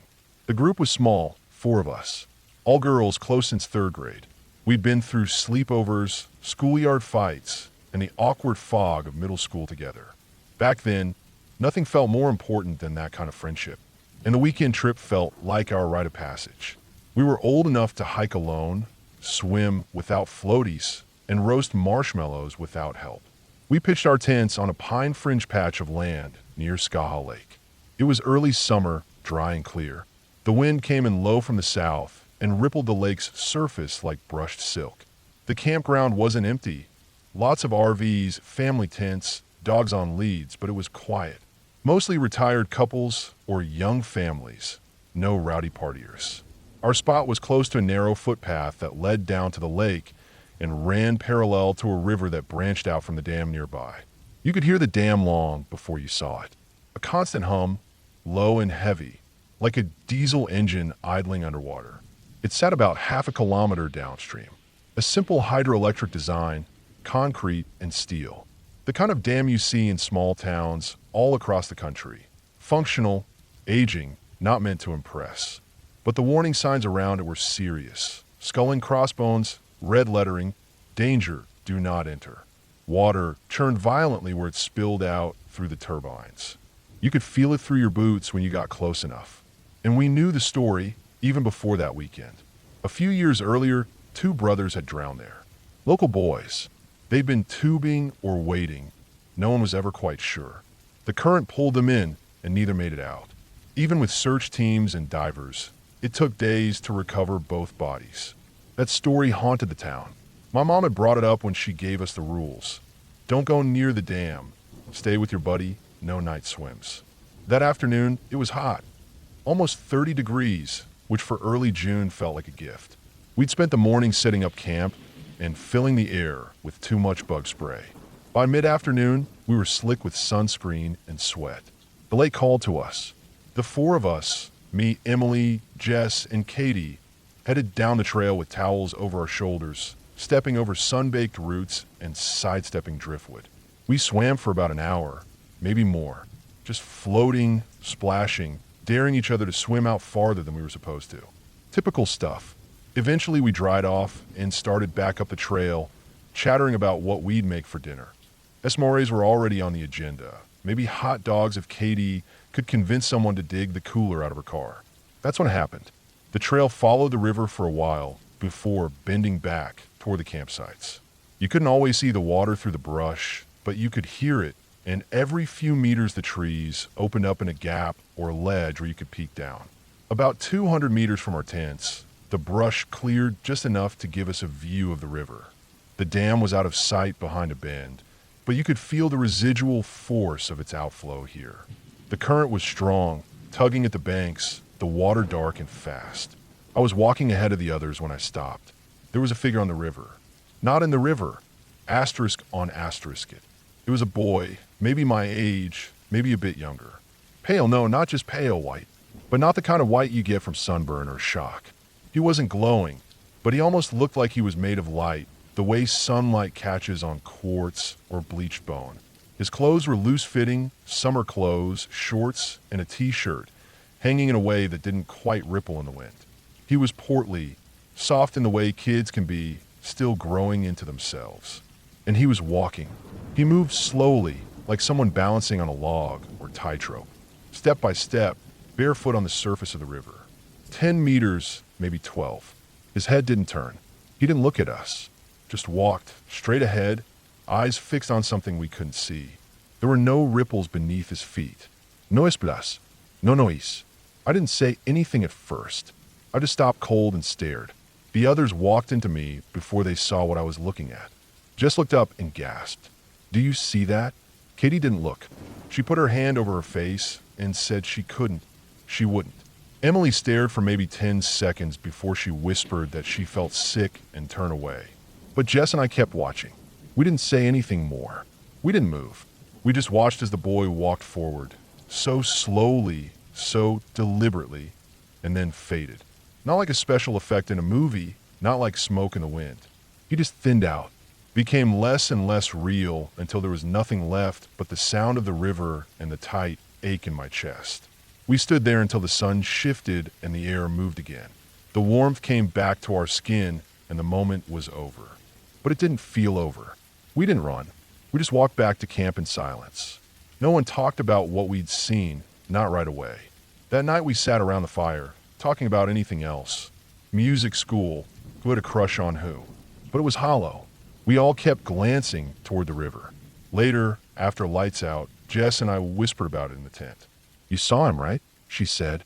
"Yeah," I said. "I saw him." She didn't say much after that. Neither did I. We didn't tell my mom. We didn't tell the campground staff. We didn't even tell our other friends back at school. Not really. Just one of those weird, personal things you file away. I didn't go back to Okanagan Falls for a long time. Years passed. I finished school, got into environmental studies, worked summers as a trail crew worker, then an interpretive guide. Eventually, I joined the service. The first time I wore the patch with the crest, I thought of that day, because it was the moment I knew that some places held memory, not just history, not just water and stone, but memory. Some places remember, and sometimes they show you what they remember. I don't believe in ghosts, not in the way people mean when they say it. I've never used that word to describe what I saw. I don't even know if it was real in the way that trees and rock and wind are real. But know what I saw. I know it wasn't a hallucination. I've since read up on mass hallucinations, stress responses, and pareidolia. I know what the skeptics say, but I also know that I wasn't alone. Jess saw him too. Maybe there's something in the water. Maybe the river keeps a mark of what it's taken.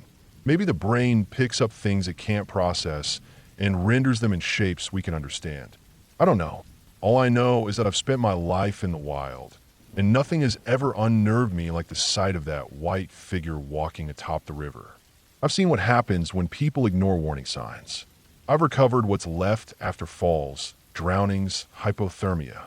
Nature doesn't play fair, and the dam at Okanagan Falls doesn't forgive. It's mechanical, cold, designed to convert power from water and discard everything else. But it remembers. I'm sure of it. So now, when I give safety briefings, when I tell campers to stay away from the turbines or avoid the spillway trails, I keep my voice steady. But I mean every word. Because some stories aren't just for caution, they're for respect. That day in June, we were lucky. We stayed on the trail. We went back to camp. And years later, I'm still here. But I'll never forget the way the light bent on the river. I'll never forget that boy, walking so carefully as though he were retracing a path only he could see. And I'll never walk that stretch of river again without feeling it. The sense that someone is still there, just beneath the surface, watching, or walking, or waiting.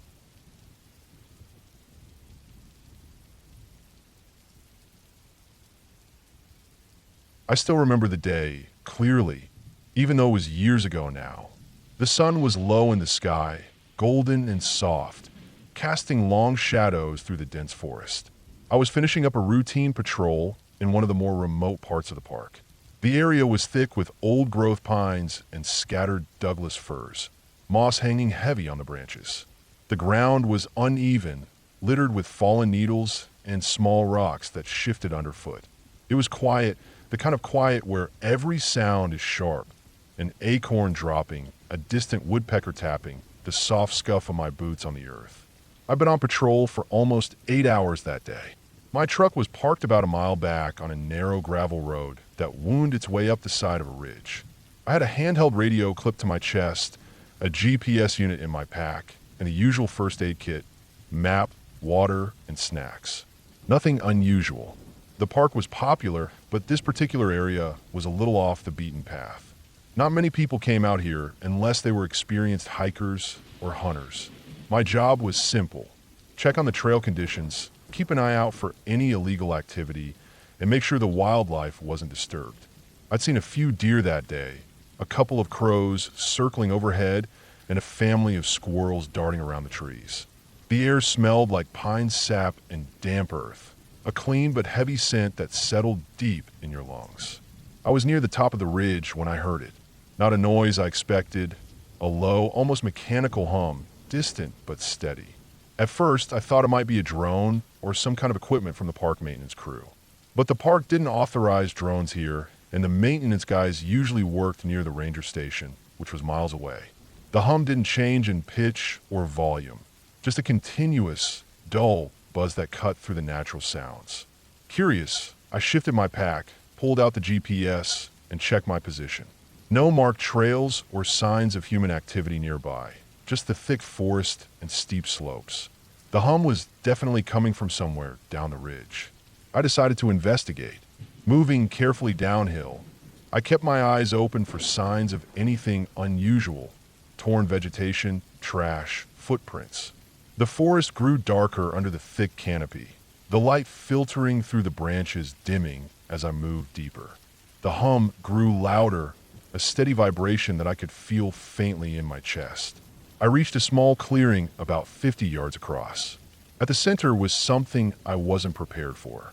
It was a large, rusted metal object partially covered by branches and leaves, like someone had dumped it there and forgotten about it. It looked like the remains of an old generator or maybe part of a logging machine. The hum was definitely coming from it. The metal was old, peeling paint and layers of moss and dirt, but something was clearly still running inside. I crouched down, careful not to step on anything sharp or unstable, and looked closer. The machine had a small engine, which was surprisingly still working despite the rust and corrosion. I could see a faint glow from inside the casing, like something was still burning or powering it. There were no wires leading away from it, no fuel cans or anything else nearby. The place gave me a weird feeling, like someone had set this up here for a reason, but left it unfinished. It wasn't just abandoned. It was like a half-forgotten trap or experiment. I decided to radio in the find, knowing the park maintenance crew or local authorities might want to check it out. The radio crackled as I spoke, and I told them roughly where I was and what I found. As I stood up to leave the clearing, I noticed something else, a set of footprints around the machine. They were fresh, no more than a day old. The prints were human, booted, and messy, like someone had been moving quickly. They led away from the clearing, back into the trees, toward a narrower trail I hadn't seen before.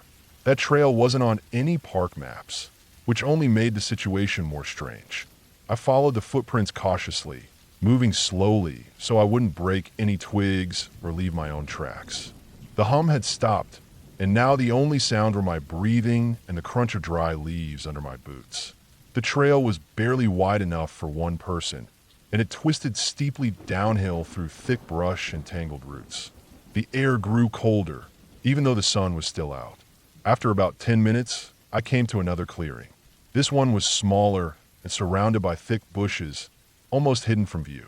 In the middle was a shallow pit, about 3 feet wide, filled with broken glass, burned wood, and scraps of metal. It looked like someone had tried to build a fire here recently, but used scrap materials instead of wood. The smell of burnt plastic and oil hung faintly in the air, making me wrinkle my nose. I looked around carefully, my hand resting on the grip of my sidearm. The place felt wrong. There were no signs of camping gear, no food wrappers, no bottles, just the remains of the fire pit and some scattered trash. Then I saw it, a small, crumpled piece of paper caught under a rock near the edge of the pit. I pulled it out and unfolded it carefully. It was a printed map, hand-marked with a red circle around the area I'd just left and a series of arrows pointing deeper into the forest. There was no writing, just the marks. Whoever had been here was leaving a trail or marking spots. Suddenly, the hairs on the back of my neck stood up. I had a sinking feeling like I was being watched. I scanned the trees around me, but saw nothing. No animal stirred, no birds called, just the silence pressing in. I made the decision to head back the way I came, but as I turned to leave, I heard a faint rustling behind me. I stopped, listening hard. The sound came from the bushes just beyond the clearing, a quick snap of a branch, like someone stepping carefully through the undergrowth. I called out, "Hello? Is someone there?" But no answer came. The radio on my chest suddenly crackled with static, then a faint, broken voice I couldn't make out. The signal was weak and it cut out almost immediately. My heart started pounding. I gripped the radio tighter and called again, this time reporting my situation and location. There was no response. I started walking faster, keeping my eyes fixed on the path behind me. Every few steps, I glanced back, expecting to see someone or something emerging from the trees. But there was nothing, just shadows moving with the breeze. The trail got steeper, and the light dimmed as the sun dipped below the horizon. I didn't have a flashlight on me, just my headlamp in my pack. I debated stopping to get it, but figured I could make it back in the last light. Then I heard again, the rustling, faster this time, coming from off the trail to my left. I froze, holding my breath. The bushes shook violently, and then something moved. A dark shape darted between the trees, too big to be a deer or a bear. I couldn't see clearly in the failing light, but it moved with unnatural speed and purpose. I broke into a run, heart slamming against my ribs. My boots pounded the trail, rocks and roots flying past. The hum from earlier wasn't there anymore, replaced by the sound of my own breathing and pounding feet. I didn't look back. I didn't stop until I hit the gravel road where my truck was parked. I jumped in, slammed the door, locked it, and started the engine. My hand was shaking so badly, I almost stalled. I kept looking in the rearview mirror, half expecting to see something chasing me. Nothing was there. I radioed the ranger station, gave a full report, and requested backup for the machine and the strange trail. They told me to stay put and wait. I sat in the truck with the engine running, scanning the forest line with my flashlight beam, but the woods were quiet again.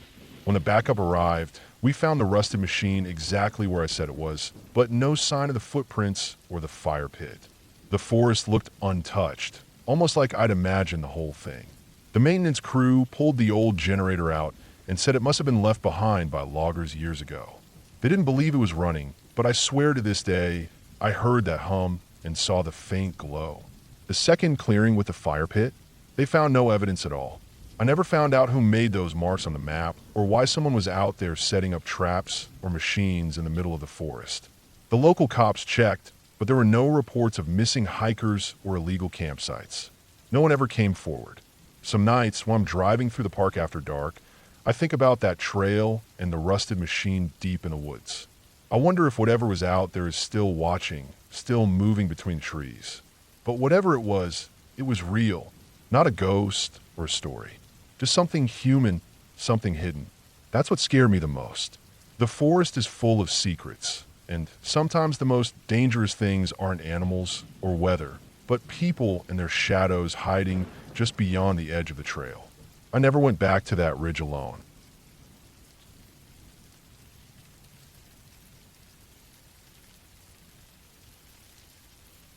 I was working a late summer shift at a large national park in the western United States. One of those places with thick forests, steep ridges, and long, winding dirt roads that few visitors dare to travel. I've been a park ranger for nearly 6 years by then, and I knew the trails and backcountry like the back of my hand. I loved my job, being outdoors, helping lost hikers, managing wildlife, and keeping the forest safe. But one night changed how I saw this whole job forever. It started with a simple call. Around 8 p.m., I was at the ranger station finishing up some paperwork after a long day of trail patrol. The sun had set about an hour before, and the sky was darkening quickly, although the stars were just starting to peek through patches of clearing clouds. I heard the radio crackle with a voice that was shaky but clear. There's someone reported missing on the West Ridge Trail. They were supposed to be back 2 hours ago, but never showed up. I knew the West Ridge well. It was a popular but challenging trail that climbed steeply through thick pine and fir trees before opening up onto a rocky overlook with amazing views. It was about a 5-mile loop that hikers usually took in about 3 hours. If they didn't come back in 5 or 6, it wasn't unusual for me or another ranger to head out and check. I grabbed my pack, flashlight, radio, and my old hunting knife strapped to my belt. I also had my GPS unit, but deep in the forest, sometimes the signal was spotty. I told dispatch I was heading out, and they confirmed they had no further details yet. No one knew who the hiker was, just that a family who'd been at the campground nearby reported someone missing on the trail. The air outside was cool, and smelled like pine needles and damp earth. The forest was mostly silent except for the distant sound of creek. I drove my pickup truck along the narrow dirt road that led to the trailhead, my headlights cutting through the dark woods. I pulled up and parked near the small, empty parking lot. The trailhead sign creaked softly in the night breeze. I switched on my flashlight and checked my gear one last time before stepping onto the trail. The beam cut through the thick trees, revealing narrow, uneven steps carved into the soil. My boots crunched softly on dry leaves and small stones. I moved carefully but quickly, knowing every minute counted. I radioed in my position and progress. The trail was steeper than it looked on the map. It wound sharply upward, twisting around thick trunks and crossing small streams over slippery rocks. I noticed some broken branches and a few footprints in the soft dirt, but they looked old, maybe from earlier that afternoon. The missing hiker's tracks would have been fresher, but I didn't spot any yet. As I climbed, the temperature dropped noticeably. The night air was growing colder and damper. I pulled my jacket tighter around me and pressed on. About 30 minutes in, I came to a small clearing where the trees opened up, revealing a faint outline of the rocky overlook ahead. I stopped and scanned the area with my flashlight. The clearing was empty except for a few patches of wildflowers crushed flat. I crouched to inspect and saw the marks look like they were made by a person who had fallen or sat down heavily, like they'd been struggling. That didn't sit right with me. I followed the trail again, stepping carefully over loose rocks and tree roots. Then I heard it, a soft rustling to my left, coming from the thick brush. My heart jumped, but I kept my voice low. "Hello, are you there?" I called out, shining my flashlight toward the noise. Silence. I moved closer to the bushes and spotted a small piece of fabric snagged on a branch. A bright blue from what I could tell in the beam. That was the color the missing hiker was said to be wearing. I felt a chill run down my spine, but I stayed calm and continued. I radioed in the find, describing the fabric and my location. The dispatcher told me to keep searching and stay safe. The trail became less obvious after the clearing, with several narrow paths breaking off. I took the one that seemed most worn, but it quickly became harder to follow. The trees grew closer together, and the ground was uneven and slippery. I slipped once, catching myself on a tree branch. Then, I realized something else. The forest was too quiet.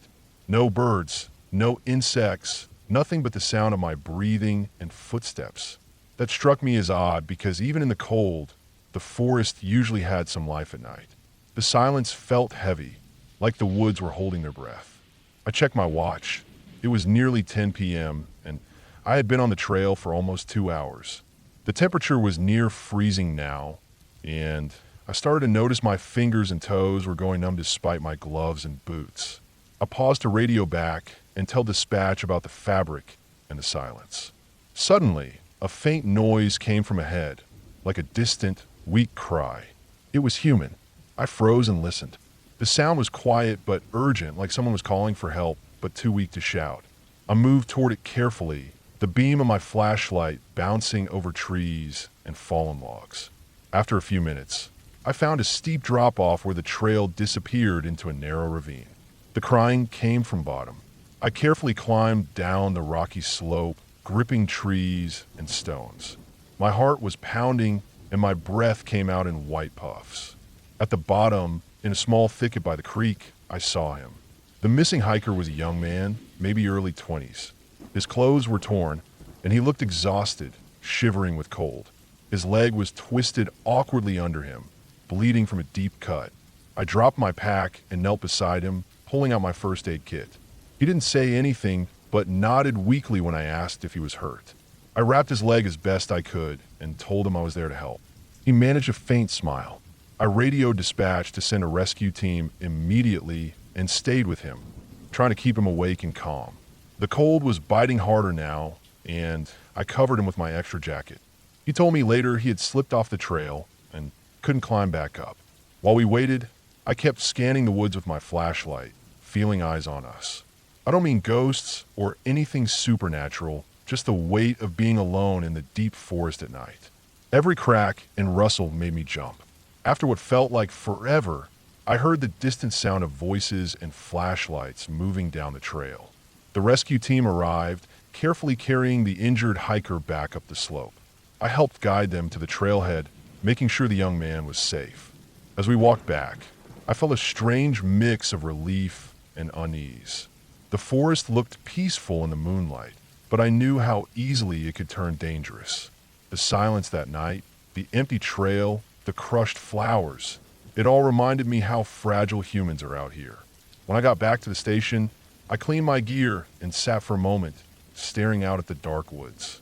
The job is never easy, but saving that young man made it worth every second. The forest can be unforgiving, but it's also where I belong. That night taught me to respect the wild even more.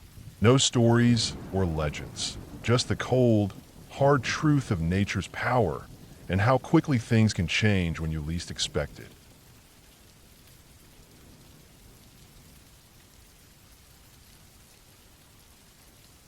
I have worked as a park ranger in the Sierra Nevada for almost 7 years. I know the forest like the back of my hand. Every trail, every ridge, every creek. I've walked these woods in rain, shine, snow, and wind, often alone. But this summer, something happened on a late afternoon patrol that changed how I see the forest forever. Not because of some ghost or fairy tale, but because of how real and close danger can get when you're out here all by yourself. The day started like any other. I was doing a regular hike along the Skyline Trail, a narrow path that runs along a steep ridge overlooking the valley below. It's one of my favorite routes. The forest is thick with tall pines, and the air always smells sharp and clean. The sun was low, the kind of golden light that makes the needles glow. The wind was mild, just enough to keep the heat down. I had my standard gear, a backpack with water, a radio, a first aid kit, a map, and a flashlight, though I didn't expect to need it. My job was mostly patrol and checking on hikers, making sure no one was lost or breaking rules, and watching for fires or damage. I usually hike alone. The other rangers were working different sectors that day. About halfway through the trail, I stopped at a small clearing where I sometimes rest and check the radio. The forest around me was quiet except for the usual sounds. Birds calling, leaves rustling, the distant chirp of insects. I sat on a fallen log and took a drink from my water bottle. That's when I noticed something strange. Off the trail, about 50 yards into the trees, the branches were moving in a way that didn't look like wind. It was slow and jerky, like someone was pushing through the bushes, trying to be quiet, but failing. At first, I thought maybe it was a deer or a bear. The area was known for wildlife. But the movement didn't match the way animals usually move. Too slow, too careful. I stood up and scanned the area with my eyes, looking for any sign of what was there. Nothing showed except the swaying branches. I called in on the radio, telling the dispatch I might have spotted someone off trail. They told me to stay calm and keep an eye out. No one was supposed to be there since the off-trail areas were closed for restoration. I started walking slowly toward the spot, stepping carefully over roots and rocks. I kept my voice low, calling out, "Hello? You okay out there?" No reply, just more shifting branches. I made it about 10 yards into the forest off the trail when I saw it. A small campsite, barely hidden under some pines. There was a campfire ring made of rocks, a few burn logs, and a thin blanket spread out on the ground. But no one was there. Something didn't feel right. The fire was cold, the logs ashy and black, meaning whoever had been there left recently. There were footprints, fresh, leading away from the camp into the deeper woods. I decided to follow the tracks. I had to find out who was out here, breaking the rules, and maybe in trouble. The sun was dropping fast now, the forest growing darker. My radio was dead silent. No other rangers nearby. The trail of footprints was uneven, as if the person walking was tired or scared. I moved carefully, listening to the snap of twigs under my boots, the echo of birds calling the last songs of the day. After about 15 minutes, the footprints led to a small creek crossing, where the water ran cold and clear over smooth rocks. The banks were steep here, and the trees crowded close. I could hear the water trickling, and the smell of wet earth and moss was strong. The footprints ended at the water's edge. I looked around, feeling a tight knot of worry in my chest. No signs of anyone else. The forest suddenly felt bigger, darker. I pulled out my flashlight and clicked it on, the beam cutting a narrow path in the dimming light. I checked the creek bank for more signs, but found none. Then I heard it, a faint sound like someone breathing heavily, close but hidden. My heart sped up. I swung the flashlight toward the noise. Nothing. Just more trees, more shadows. Then I heard again, a low grunt, almost like a whisper, but deep and rough. I called out, "Hey, are you okay?" No answer. I felt my pulse thumping in my ears. Suddenly, I saw movement, just for a second, a figure ducking behind a tree on the far side of the creek. I shouted, "I'm a park ranger. You need to come out." No response, just silence, except for the creek. The sun had nearly set. I knew I couldn't keep searching without backup. I radioed in again, telling dispatch I had a potential lost or injured person in a closed area near the creek. The radio crackled, then silence. My radio battery was dying. I started heading back to the main trail, keeping my eyes peeled for the figure. The forest felt alive with every sound. Branches snapping, leaves falling, birds settling down for the night. The shadows stretched longer and thicker. Then, out of nowhere, I heard something I will never forget. A scream, low and desperate, coming from the creek area. I froze. It wasn't a ghost or a fairy tale. It was real, raw, and terrifying. I ran back toward the sound, my boots pounding on the loose dirt. I found a man lying near the creek, his clothes torn and dirty, face pale and sweaty.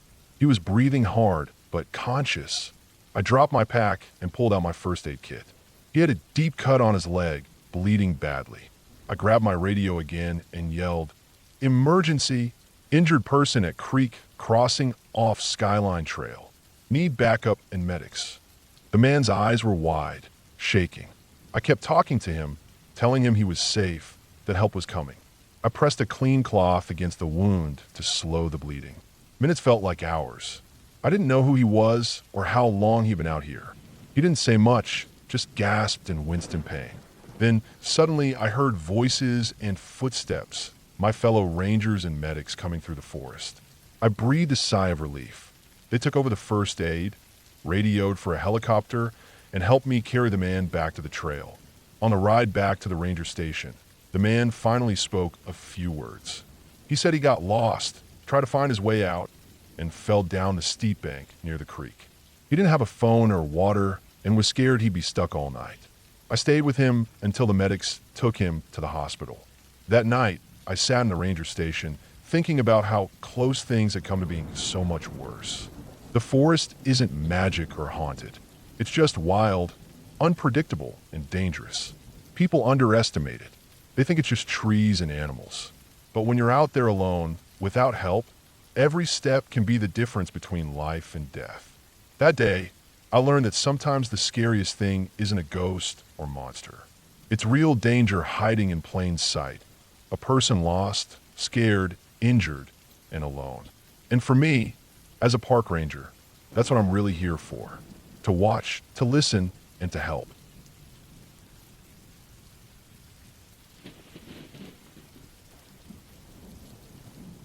I've been a park ranger for about 5 years now, mostly working in backcountry patrols and maintenance in a pretty remote forested national park. My shifts vary. Sometimes I'm stationed at the visitor center, sometimes out on trails, but I do a lot of solo patrols deep into the woods, checking fire lines, monitoring wildlife, and making sure campers follow the rules. This story happened during one of those solo night shifts that started out quiet, but quickly turned into something I'll never forget. It was early fall, just after the first cold snap, and the forest was shifting from the blazing reds and yellows of peak leaf season toward bare branches and early frost. The air smelled sharp, crisp like biting metal, and the ground had a thin layer of dead leaves that crackled underfoot. The park was quiet, fewer visitors than usual, and those who stayed usually kept to the main loops or campgrounds. My job was to do a routine patrol of a lesser-used backcountry zone, about 6 miles from the nearest ranger station. The area was rough, thick pine and fir, a tangled underbrush, rocky ridges, and a small creek cutting through it. It had been the site of some illegal camping and reported poaching activity recently, so I was sent out to check for signs of people or traps. I left the station at 3 p.m. with my gear, a loaded rifle, standard for rangers in this park because of occasional black bear encounters, a flashlight, GPS, extra batteries, a map, some water, and basic first aid. The sun was still warm on my back as I parked my truck at the trailhead, locked it, and headed in on foot. The first couple hours went smoothly. I moved quietly along the narrow dirt trail, scanning the trees and listening to the sounds of the forest. Birds settling down for the night, the rustle of small mammals in the underbrush. I noted old fire rings and flattened ground from recent human use, but no fresh signs of trespassers or traps. A few miles in, the trail split. I took the less traveled path heading west, toward a ridge overlooking a valley.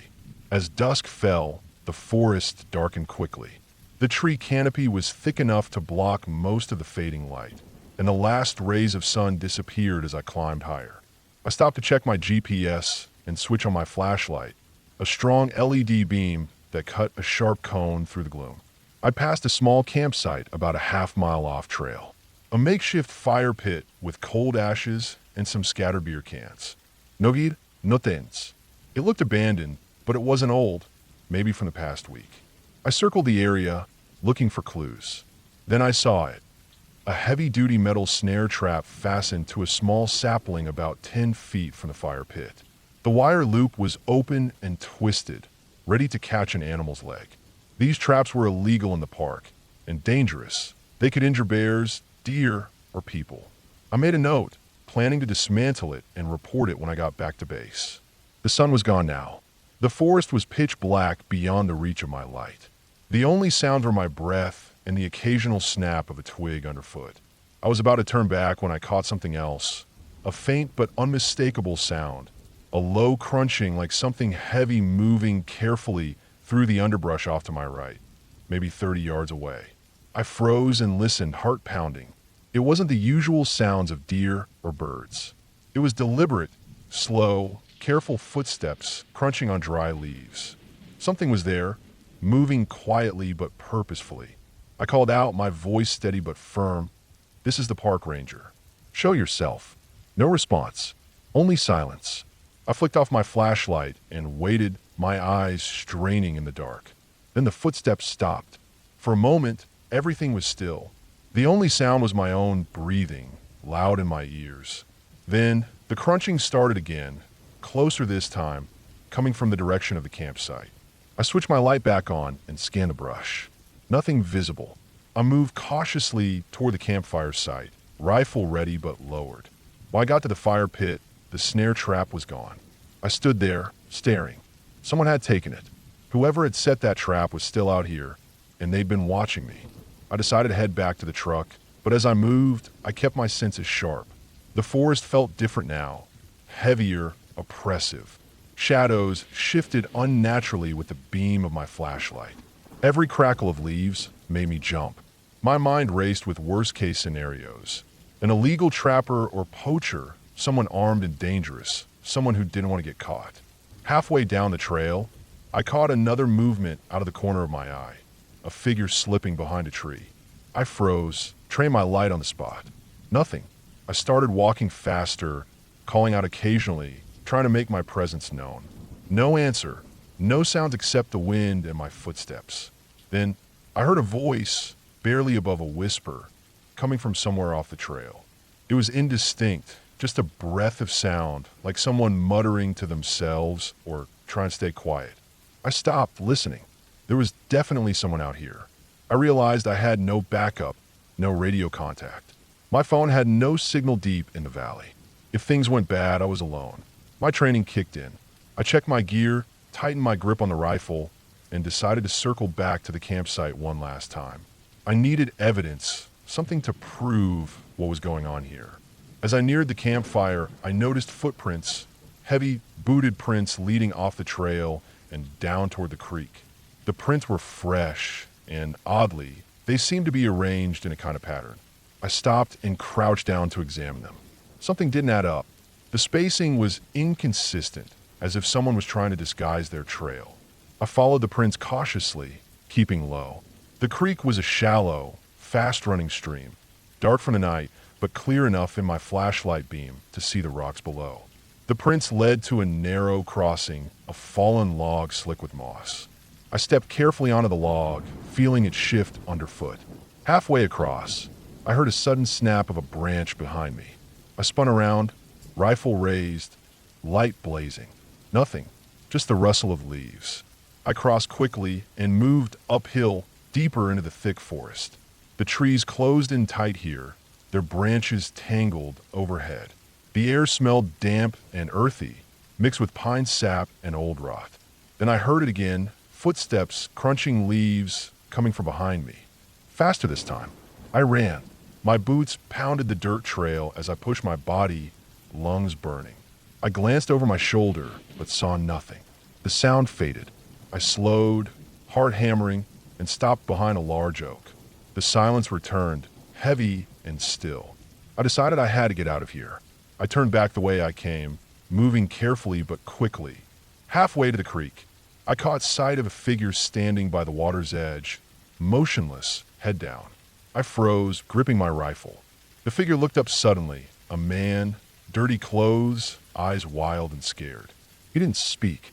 I called out again, "Park Ranger, what are you doing here?" He didn't answer. Instead, he turned and ran, straight into the thick brush. I chased after him, heart pounding, but he was fast and the forest was dense. I lost him after a few minutes, but I saw his footprints again, leading toward a small cave mouth hidden behind thick ferns. I approached cautiously. The cave was a black hole in the hillside, cold air blowing out of it. I shone my flashlight inside and saw old blankets, canned food, and a makeshift fire pit, a hideout. I called in over my radio. The signal was weak, but enough to reach the ranger station. Backup was on the way. I stayed near the cave, watching the shadows. The man didn't come out. When backup arrived, we searched the cave thoroughly. Inside, we found the man dehydrated, injured, and terrified. He confessed he'd been hiding for weeks, running from the law, living off the land, setting traps for food. He'd seen me, and that's why he tried to scare me off. After the man was taken to authorities, I stayed in the area for another hour, making sure everything was safe. The forest felt quiet again, just the normal sounds of night. I packed up and headed back to my truck, the weight of the rifle heavy on my shoulder, relief flooding me. The forest wasn't haunted by ghosts or monsters. It was haunted by fear, real, raw, human fear. And sometimes, that's scarier than anything else. That night stayed with me, a reminder of how fragile safety is out here, how quickly the line between order and chaos can blur in the wilderness. But it also reminded me why I do this job, to protect these lands and the people in them, to face those dangers head on, and to keep the wild a little safer for everyone.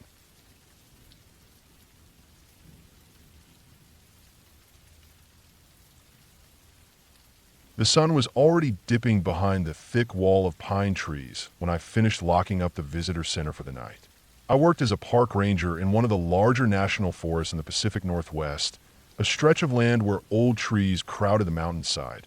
Rivers ran clear but swift, and the air always smelled of damp earth and resin. Even after 5 years on this job, I never got used to how quickly darkness falls once the sun starts to go down. The forest swallows light like a hungry beast. The shadows stretch out long and cold, and the sounds change. The birds quiet, the wind picks up, and the forest seems to breathe in a slow, heavy rhythm. My shift ended at 9 p.m., but I usually took my time locking the gates and doing a final patrol of the parking areas and trails nearby. It was part habit, part because I wanted to catch a last glimpse of the park's quiet side before night fully took over. Tonight, the air was colder than usual for late spring. I pulled my jacket tighter, my breath fogging in front of me as I walked the gravel parking lot, eyes scanning for any signs of trouble. A smashed bottle, tire tracks off the road, anything out of place. The moon was just a thin crescent, barely enough to light the forest floor. My flashlight cut a narrow beam through the darkness, making sharp, moving shadows dance between the trees. The last few visitors had long since gone. The parking lot was empty except for a couple of cars still parked near the trailhead, probably people camping overnight at the backcountry sites. I made a mental note to check the permits tomorrow. No fires allowed after the ban went into effect last month. The forest was tinder dry. The park wasn't known for crime or trouble. Mostly it was hikers, campers, and weekend families, the kind who came to escape the city noise and soak in the wilderness for a few hours or days. But that didn't mean it was completely safe. Bears were always a risk. Mountain lions were rare but real. And sometimes people got themselves into dangerous situations. Lost, drunk, careless. I locked the gate at the trailhead and started the long walk back to my patrol truck parked by the ranger station. The narrow dirt road curved through thick stands of Douglas fir and western red cedar.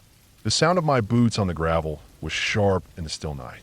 Somewhere up ahead, a barred owl called out, its hoot echoing deep in the forest. I shone the flashlight along the road edges, checking for wildlife or anything odd.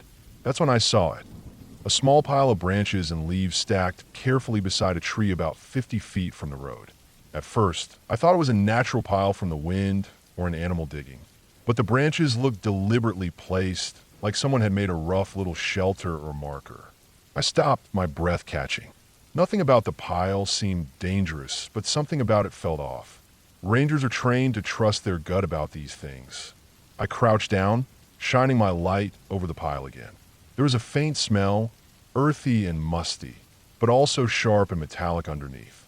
I reached in carefully and pulled out a torn piece of cloth, dark red and stiff with dried stains. Blood. My heart hammered. It was fresh enough to smell, but not wet. I scanned the area around the pile with the flashlight, every muscle tense.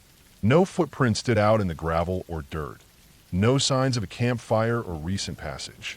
Just the pile and the stained cloth. My radio crackled, breaking the quiet. I answered, trying to keep my voice steady. "Base, this is Ranger Walker. I found something suspicious on the north side of the park road, near Trailhead B." The dispatcher acknowledged and told me to hold position. Backup was on the way. The minutes stretched long. The dark grew heavier.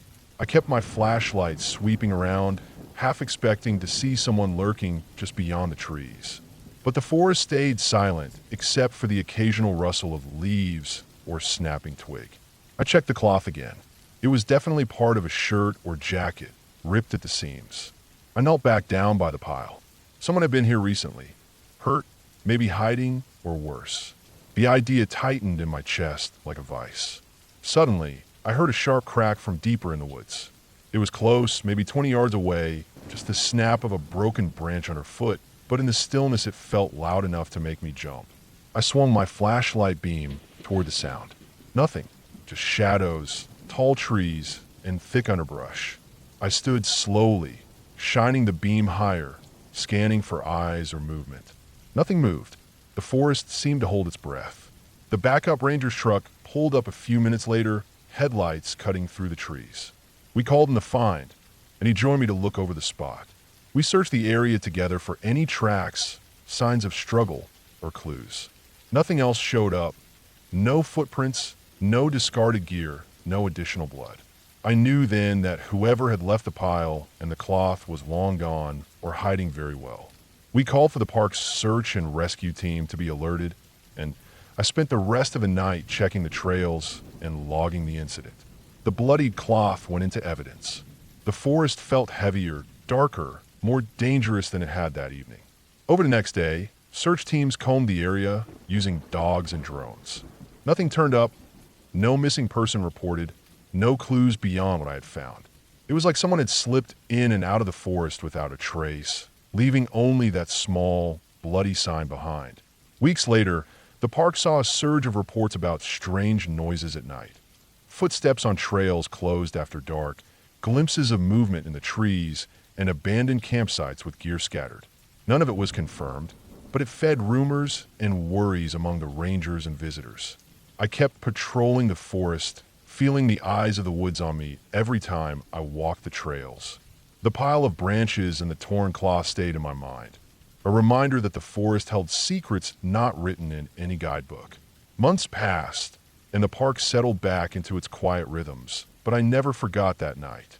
I learned to trust those moments when something felt wrong, when a simple pile of sticks told a story darker than words. Because out here, alone with the trees and shadows, danger doesn't have to roar or shout to be real. It waits silently, it moves unseen, and sometimes it leaves only the faintest sign that it was ever there at all.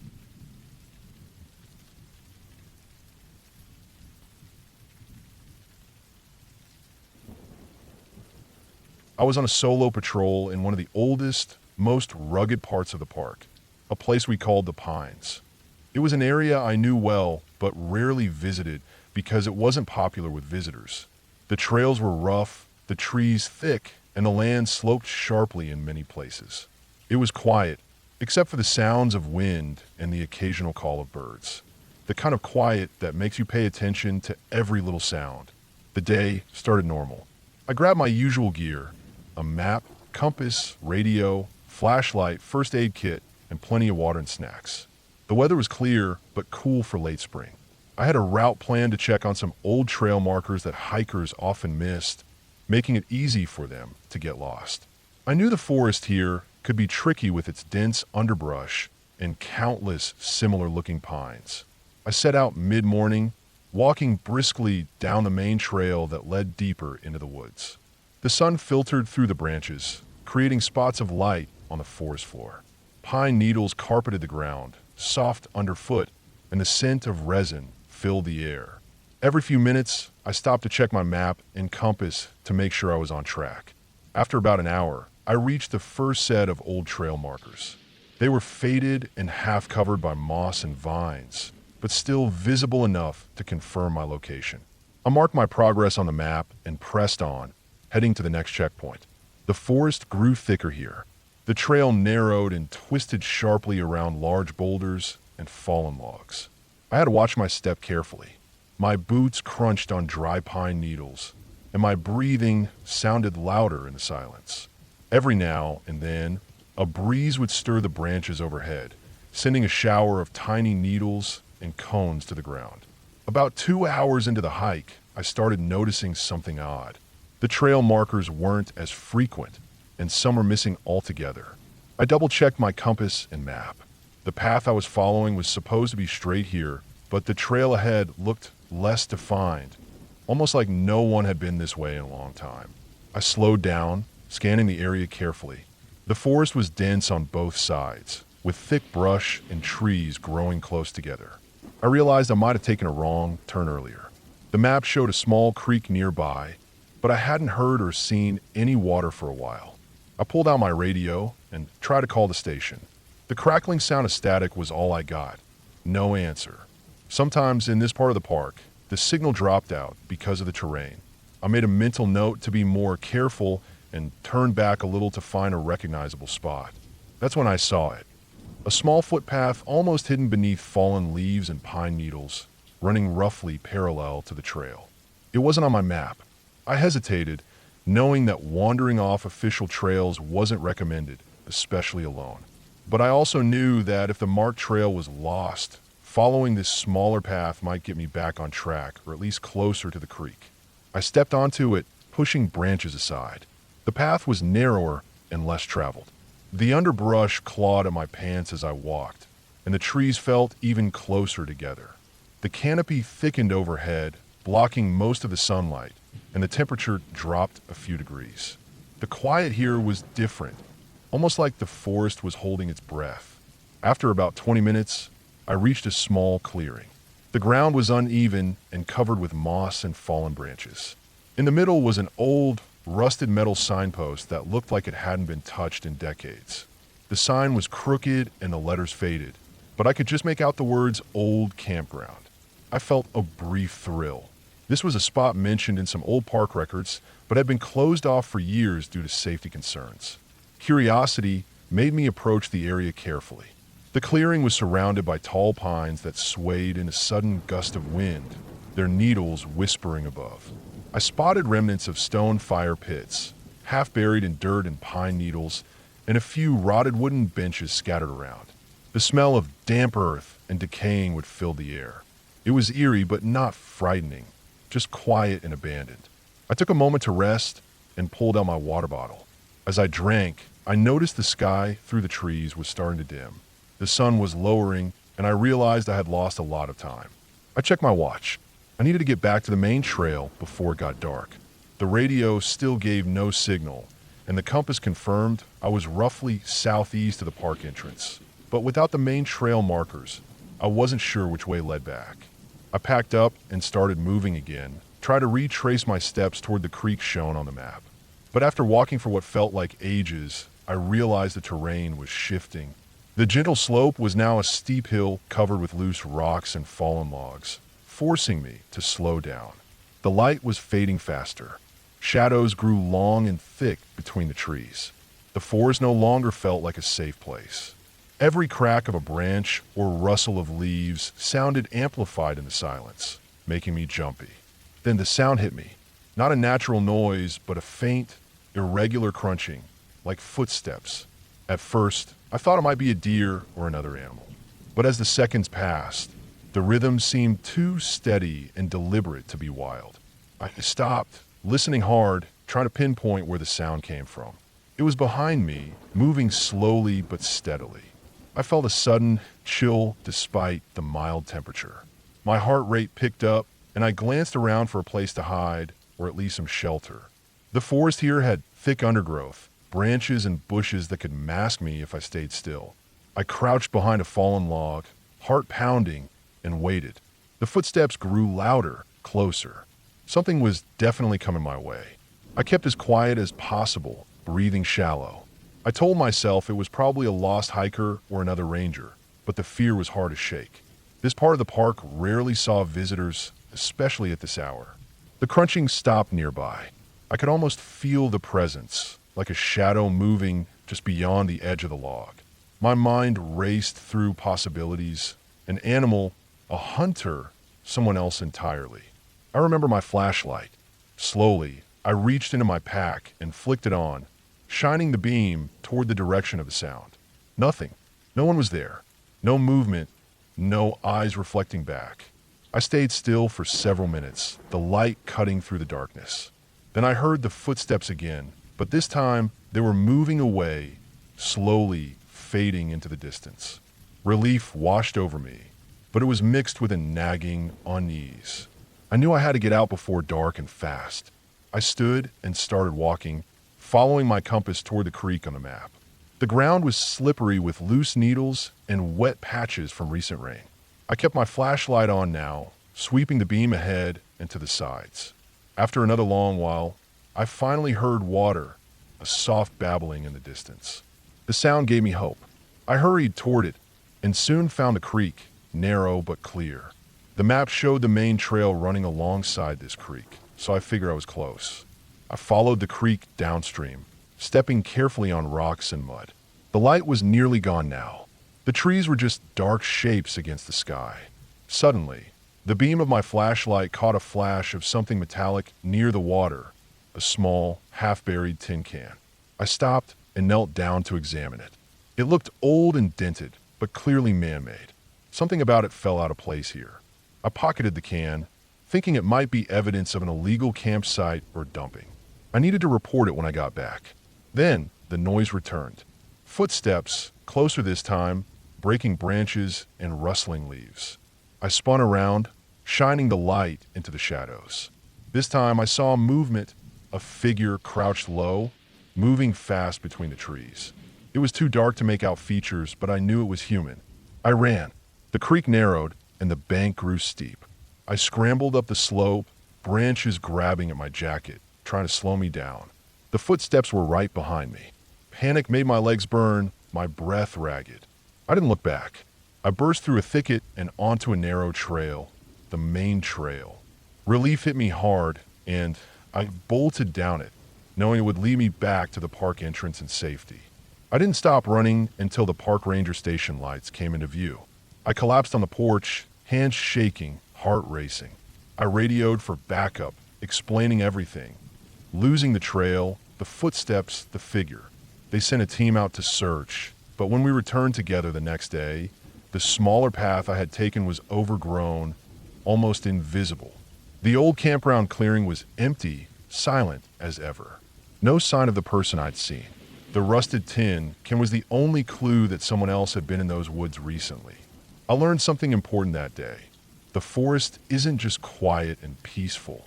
It holds secrets, and sometimes danger hides not in the wild animals or the weather, but in other people. And sometimes being lost in the woods isn't just about losing your way. It's about realizing you might not be alone. The park made changes after that. Improved signage, more patrols, and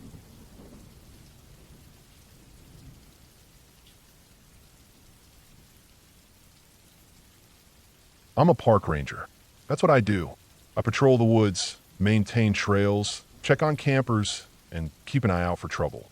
I've been doing this for a few years now, mostly in the northern forest, big trees, thick brush, lots of wildlife. I know the land well. I'm used to being alone for hours, sometimes days, out there where the only sounds are the wind through the leaves, the birds, the occasional snap of a branch under a deer's hoof. This story comes from one of those days that didn't feel right from the start. I was working a midweek shift in early October, the kind of day where the sun was warm, but the air had that crisp bite hinting at winter. The forest was quiet, too quiet maybe, but I didn't think much of it at first. I was driving my Ranger truck on a gravel road deep into a section of the park where few visitors went. I was headed to check a remote campsite, the kind that only the most serious hikers used.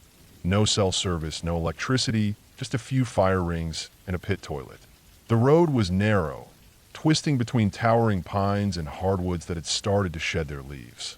The smell of damp earth and fallen leaves was thick. Every so often, a squirrel would dart across the road, or a flock of birds would take off with sharp cries. I had my radio on, but it was mostly static, no other rangers close by. I parked at the usual spot near the trailhead and grabbed my pack. The campsite was about 2 miles in, a short hike by ranger standards, but enough to get away from the road noise. I double-checked my gear: map, compass, first aid kit, a flashlight, and a knife. The usual. As I started down the trail, the quiet grew heavier. The forest seemed to close in, the canopy above thickening. I felt the familiar calm that always comes with being out here, alone and surrounded by nature. But that calm didn't last. About half a mile in, I noticed the trail was different. The leaves looked disturbed, but not in the usual way animals would do it. It was more like someone had been dragging something heavy along the path. The dirt was scraped and patches of crushed grass pushed aside. I stopped, looked around carefully. The trees and bushes showed no signs of recent human presence. No footprints, no broken branches at eye level. Just this strange trail on the ground. I moved slowly forward, every step careful and quiet. The air was cooler now, a chill creeping up my neck. I kept scanning the area, expecting to see something, maybe a lost hiker or a dead animal. But nothing.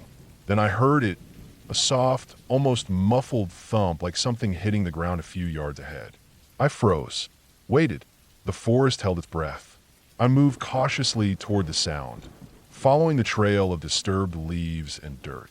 The trees grew thicker here, branches tangled and low. The light dimmed under the dense canopy. It felt like the world had shrunk to the narrow path ahead. A few steps further, I spotted it, a large, muddy footprint pressed into the soft earth. It wasn't human. It was too big, too wide, and the shape didn't match any animal I knew in this park. Bear tracks were rounder, deer hooves split and narrow. This print had 5 toes and long claws, but something off, like it was made by a heavy animal walking upright.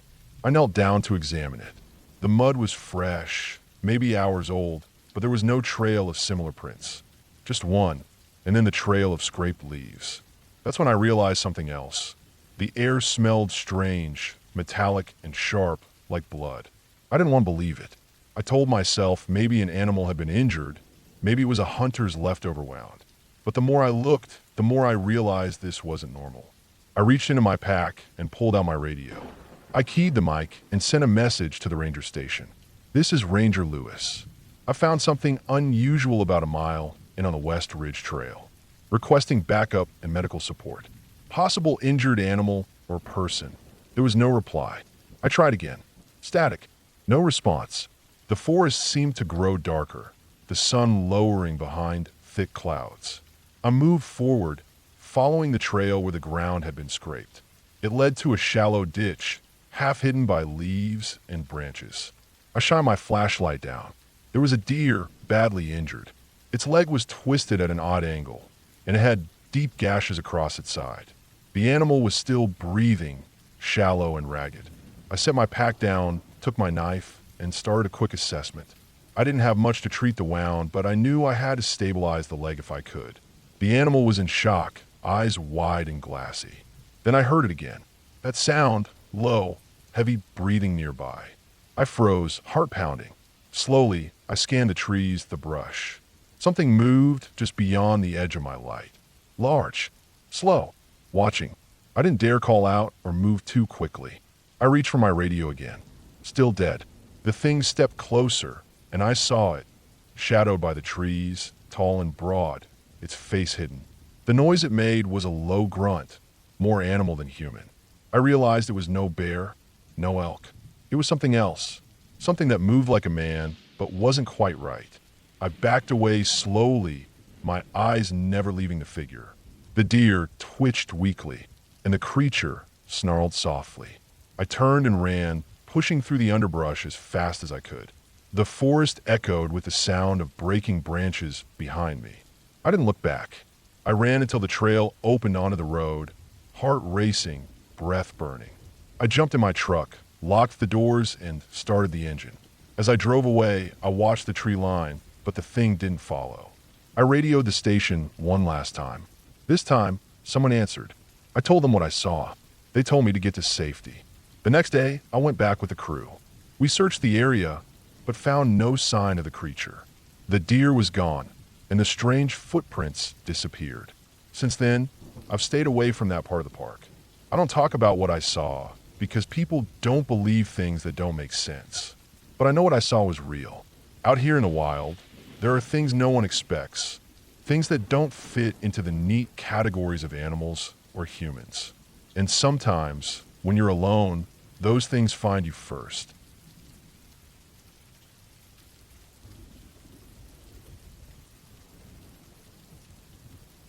I still remember that day, clearly, even though it's been years. The kind of day you think will be just like any other, routine, easy, boring, but it turns into something you never forget. Something that stays with you, sinking in slowly like a rock dropped into deep water. I was working as a park ranger at a pretty remote national forest out west. The forest covered hundreds of square miles, dense with thick pine and fir trees, steep hills, and tangled brush. The kind of place where you could easily lose yourself if you weren't paying attention. Most days I spent driving the dirt roads, checking on campsites, clearing trails, and answering calls from hikers who got turned around.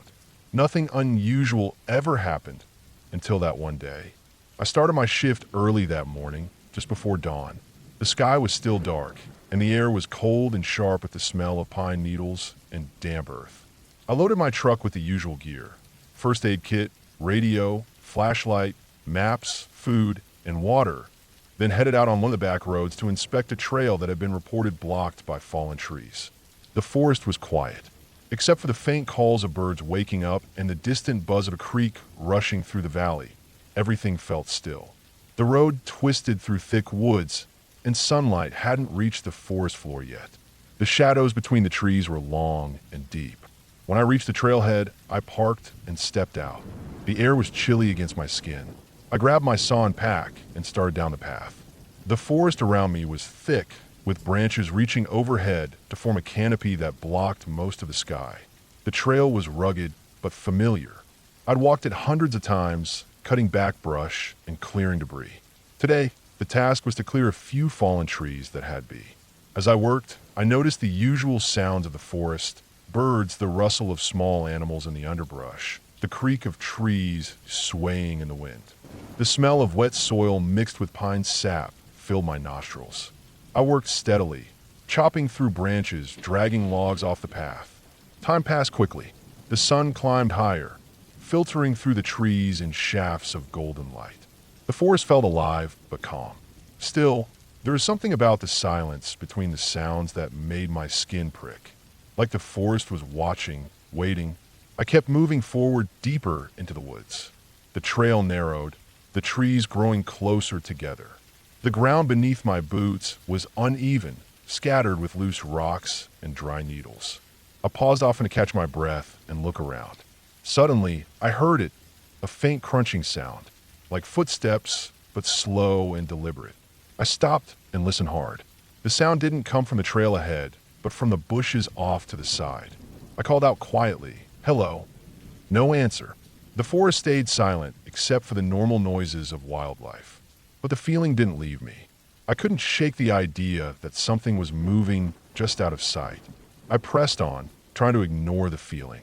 I knew this place well enough to understand how easy it was to get turned around or caught off guard.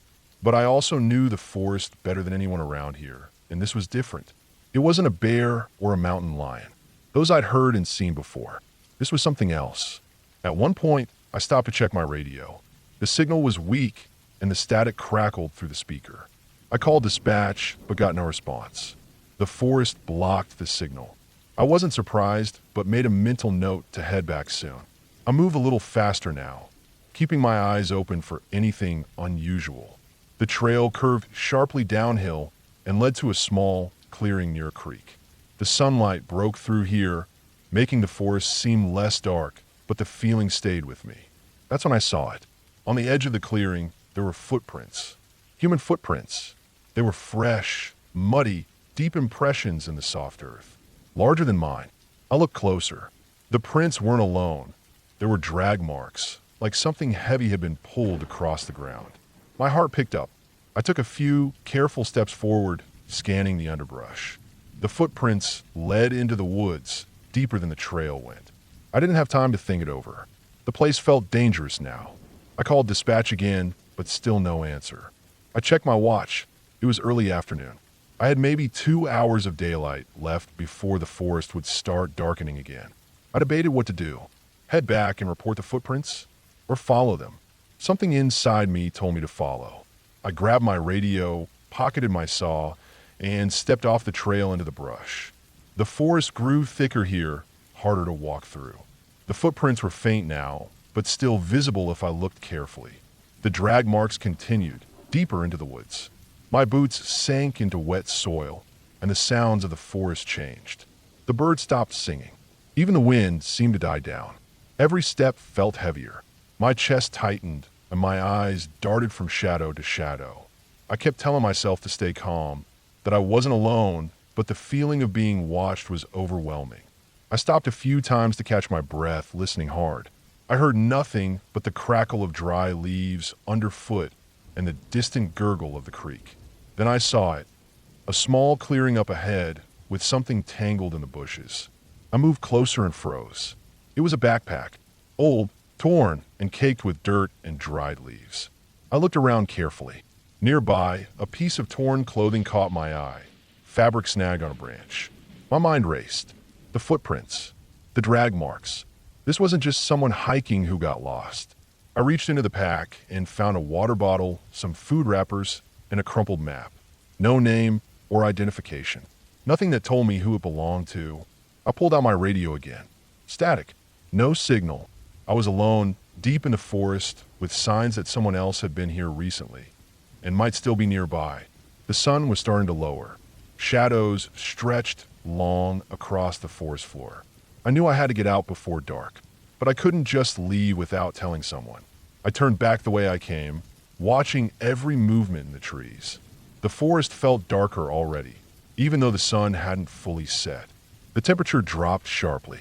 My footsteps were loud in the quiet. Every snap of a twig, every rustle of leaves made me jump. Then, far off to my right, I heard something, a faint noise, like a grunt or a groan. I froze, heart pounding. The sound was low and weak, almost like someone in pain. I debated what to do. Call out? Move toward the sound. But I had no way to be sure it was a person, and the forest was dangerous. Instead, I moved carefully toward the sound, staying low and quiet. After a few minutes, I found the source. A man was lying on the ground, his leg caught under a fallen tree branch. He looked exhausted and dirty, his face pale. I didn't say anything. I moved quickly to help him, using my knife, to cut through the brush and free his leg. He winced but stayed still. I pulled out my first aid kit and cleaned his wounds. He tried to talk, but was too weak. I called dispatch again. This time I got through. I gave them my coordinates and explained the situation. I stayed with him until the sound of engines and voices approached. A rescue team found us just as the sun fully disappeared behind the trees. Later, I learned he had been hiking alone and got lost after a storm knocked down trees and blocked trails. He had tried to find his way back, but injured himself along the way. The relief I felt then was overwhelming. We made it out safe. The forest was still dangerous, but we had survived. That day taught me a lot about the forest and about paying attention to the little things. The sounds, the signs, the silence. The forest doesn't play tricks, but it doesn't make it easy either. Now, whenever I walk those trails, I remember the footprints in the mud and the weight of quiet in the woods. I don't take anything for granted anymore, and I respect the forest for what it is: wild, unforgiving, but full of life. And sometimes, if you listen closely, it tells you its story. You just have to be ready to hear it.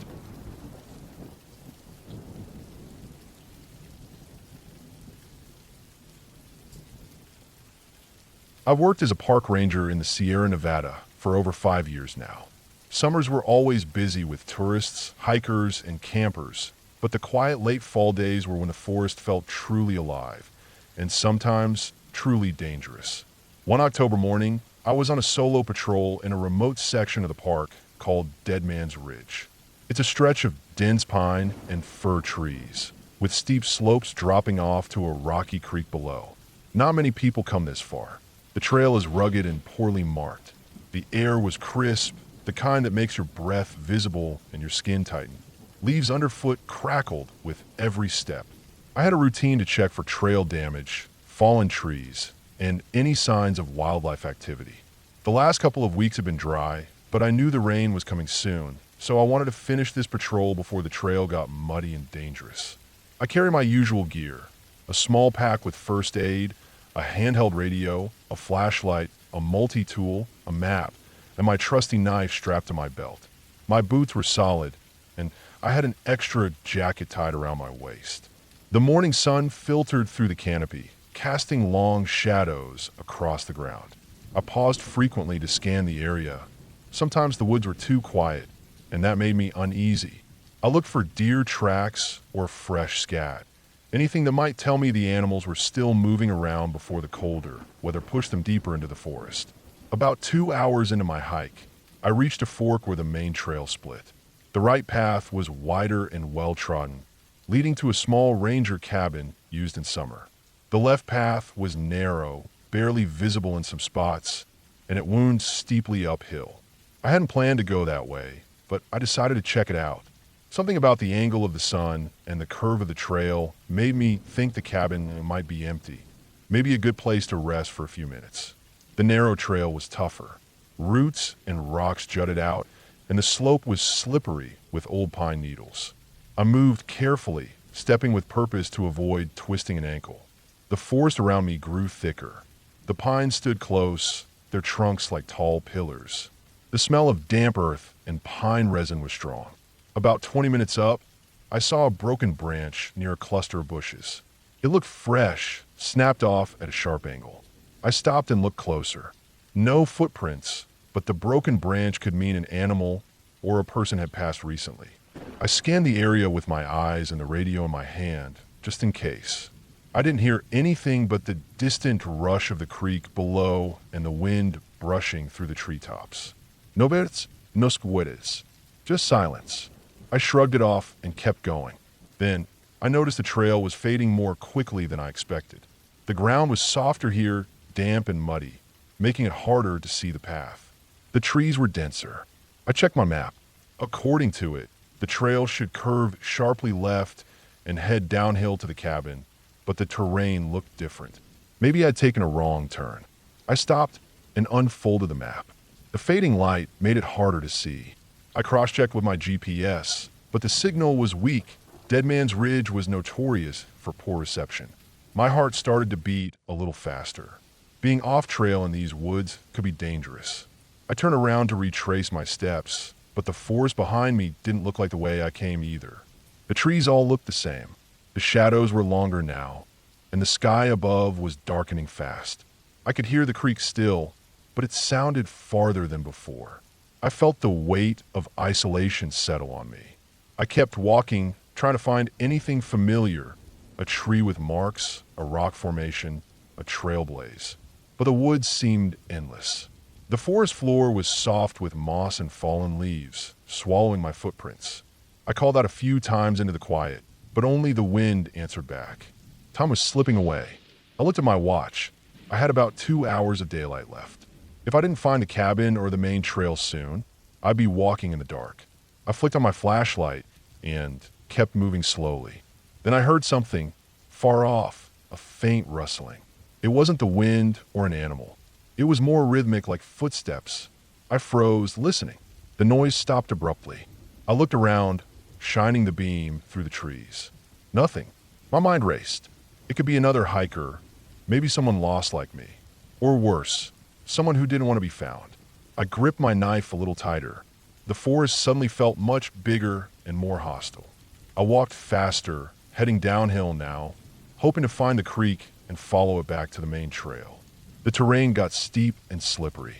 My boots slipped once or twice on loose rocks. My legs ached. I was soaked in sweat under my jacket, but chilled by the falling temperature. After what felt like an hour of wandering, I spotted a faint glimmer of water through the trees. Relief hit me like a wave. The creek was down there. I moved toward it carefully, sliding down the slope. At the creek's edge, I saw a fallen tree spanning across the water, a natural bridge. I crossed it slowly, balancing on the wet bark, using my arms for support. The sound of rushing water was louder now, drowning out every other noise. Once on the other side, I followed the creek upstream, thinking it would lead me back to the trailhead or maybe the cabin. The forest here was even thicker, and the ground was uneven. I had to climb over rocks, duck under branches, and push through brambles. Suddenly, my flashlight caught something strange near the water, a piece of fabric caught on a jagged rock. It was a torn sleeve, dirted and soaked. I bent down to examine it. The material looked like it came from a jacket, maybe a hiker's. I felt a chill. If someone had been here and left this behind, what happened to them? My mind flicked to all the warnings we get about lost hikers and accidents. In this area, a sprained ankle or broken leg could mean hours or days before rescue. Hypothermia could set in fast after dark. I stuffed the fabric into my pack. I had to keep moving. The sun dipped below the horizon, and night swallowed the forest. My flashlight's beam was the only thing cutting through the blackness.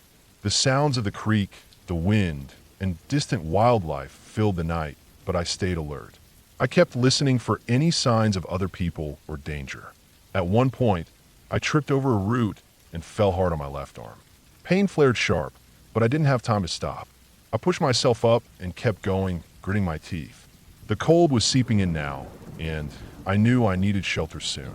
I spotted a shallow, cave-like opening in a rocky outcrop near the creek. Not ideal, but better than nothing. I crawled inside and sat down, pulling my jacket tight. I tried to warm my hands by breathing on them.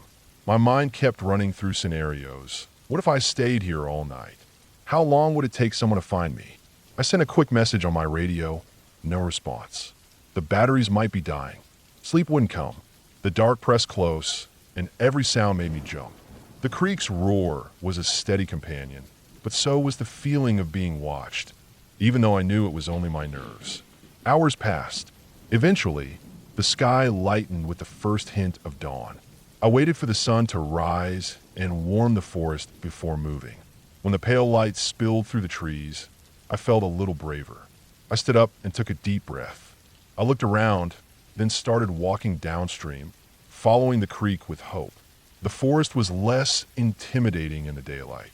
Birds were calling, and squirrels darted through the branches. After several miles, I finally saw a narrow dirt road cutting through the trees. Relief flooded me, so hard I almost stumbled. I followed it, and after half an hour, found a park patrol truck parked near the main ranger station. I was cold, tired, scratched up, and sore, but I was safe. I radioed in my location and waited for backup. When the other rangers arrived, they found my dropped radio and the torn fabric near the creek. We never found another hiker or any clear sign of what had happened to whoever lost that sleeve. But I learned something that day. How quickly the forest can turn from a peaceful place into a maze that traps you. How dangerous it is to underestimate the wilderness, and how important it is to stay calm and keep moving. I'm still haunted by the memory of being lost, by the silence that swallowed me whole, and by the thought that someone else might still be out there, caught in the same dark woods. But that day I made it out, and I never take a single step in those mountains without being ready for the unexpected.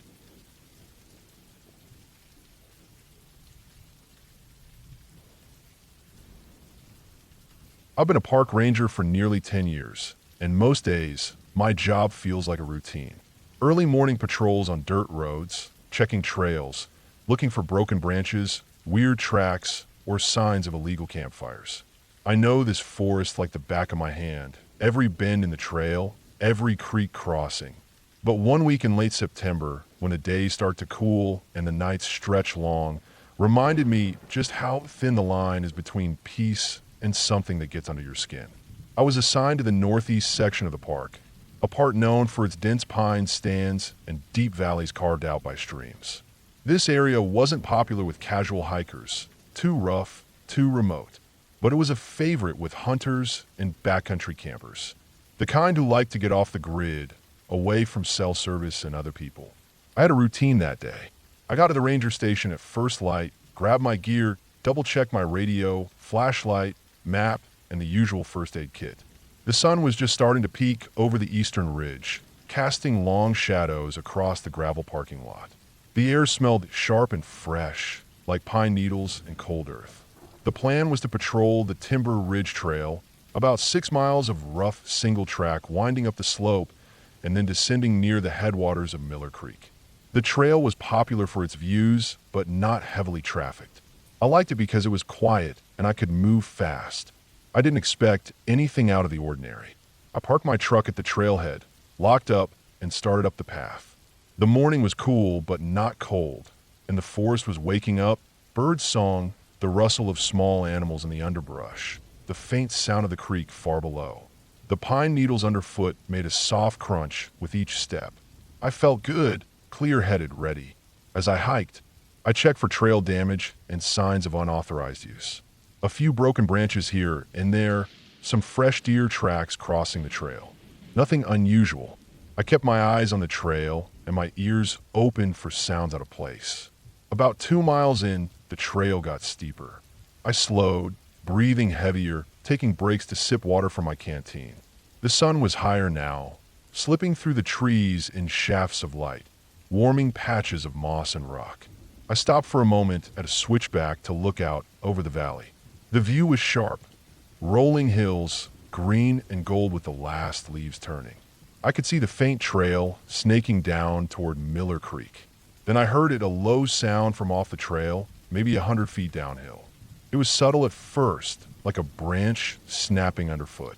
But it was deliberate sharp, not an animal, something bigger. I froze. Listen hard. The forest was still otherwise. No birds, no wind. Just a faint rustling coming from below.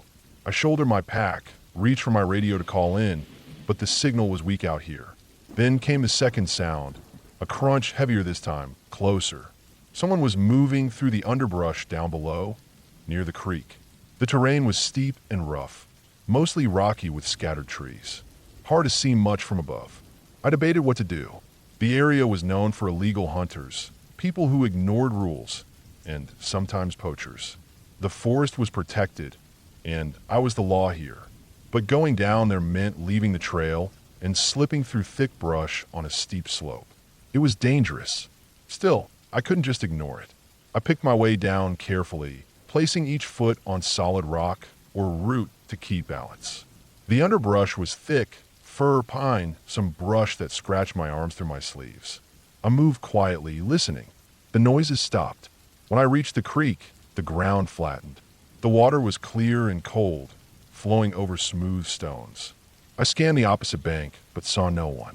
Only deer tracks, fresh and scattered. I waited. Minutes passed. The only sound were the creak and the wind moving pine needles. No other movement. I checked my watch. No call coming through on the radio. I turned to head back, feeling uneasy. Then I noticed it. A small camp, hastily made. A tarp draped over some branches, a fire pit with cold ashes, and discarded food wrappers scattered nearby. Someone had been here recently, maybe hours ago. I crouched down to look closer. The ashes were still warm. That meant whoever had left just a little while ago. I scanned the area, then spotted a footprint in the soft mud near the creek. Large, booted, the kind hunters wore. Something felt wrong, like the tracks were trying to mislead. I stood up and turned back the way I came.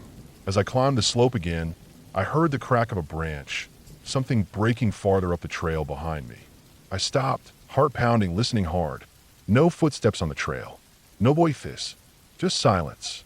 I quickened my pace, looking over my shoulder every few steps. The trees here were tall and thick, blocking much of the sunlight. Shadows stretched long. Near the top of the ridge, I saw the trail clear again.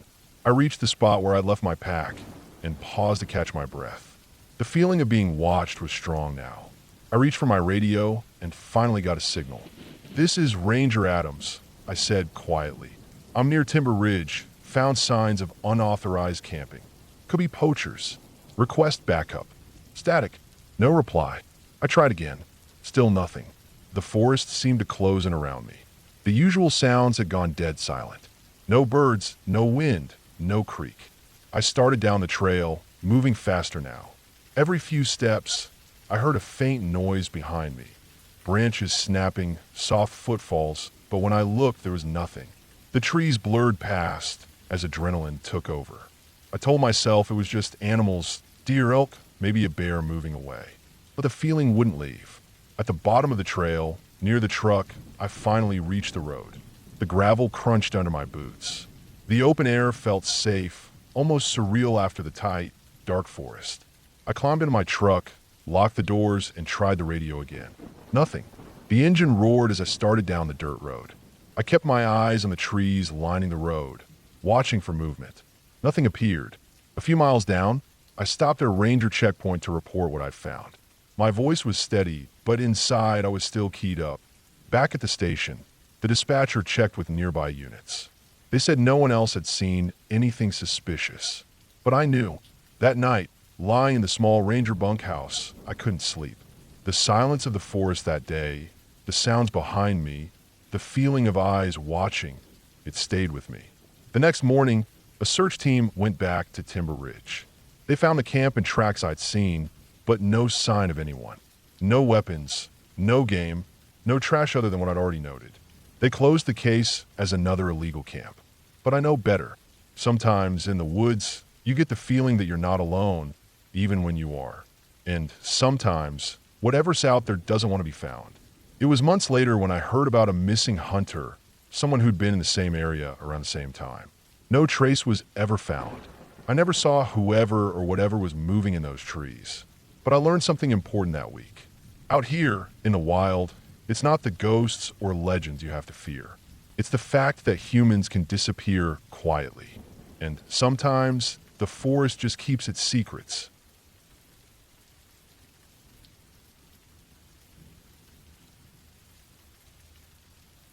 I've been a park ranger for almost 6 years now, mostly working in a large forest preserve that's been mostly left to its own devices for decades.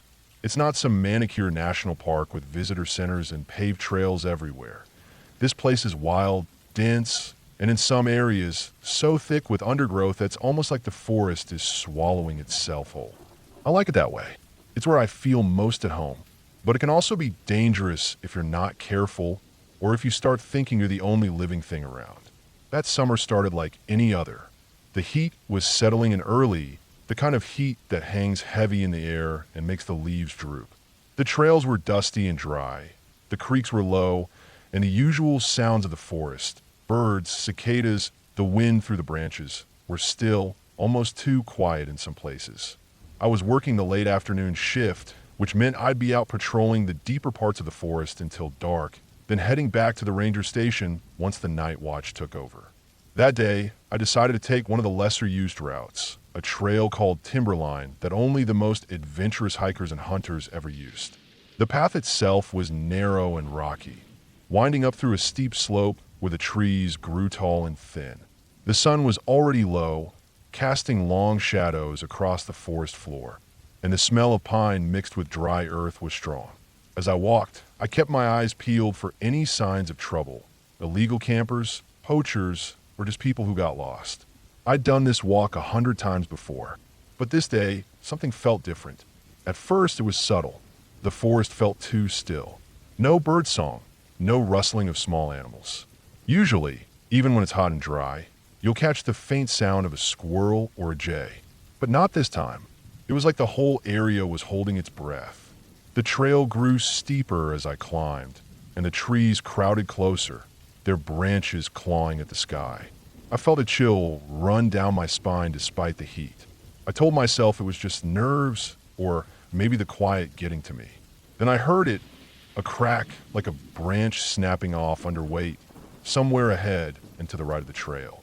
I stopped and strained my ears. It wasn't far, maybe 50 yards, but I couldn't see through the thick bushes and undergrowth. I called out just a simple hello, but there was no answer. No rustling, no movement. I waited a moment longer, feeling the sweat bead down my back. Then I saw it, a flash of movement just at the edge of my vision, something large pushing through the trees.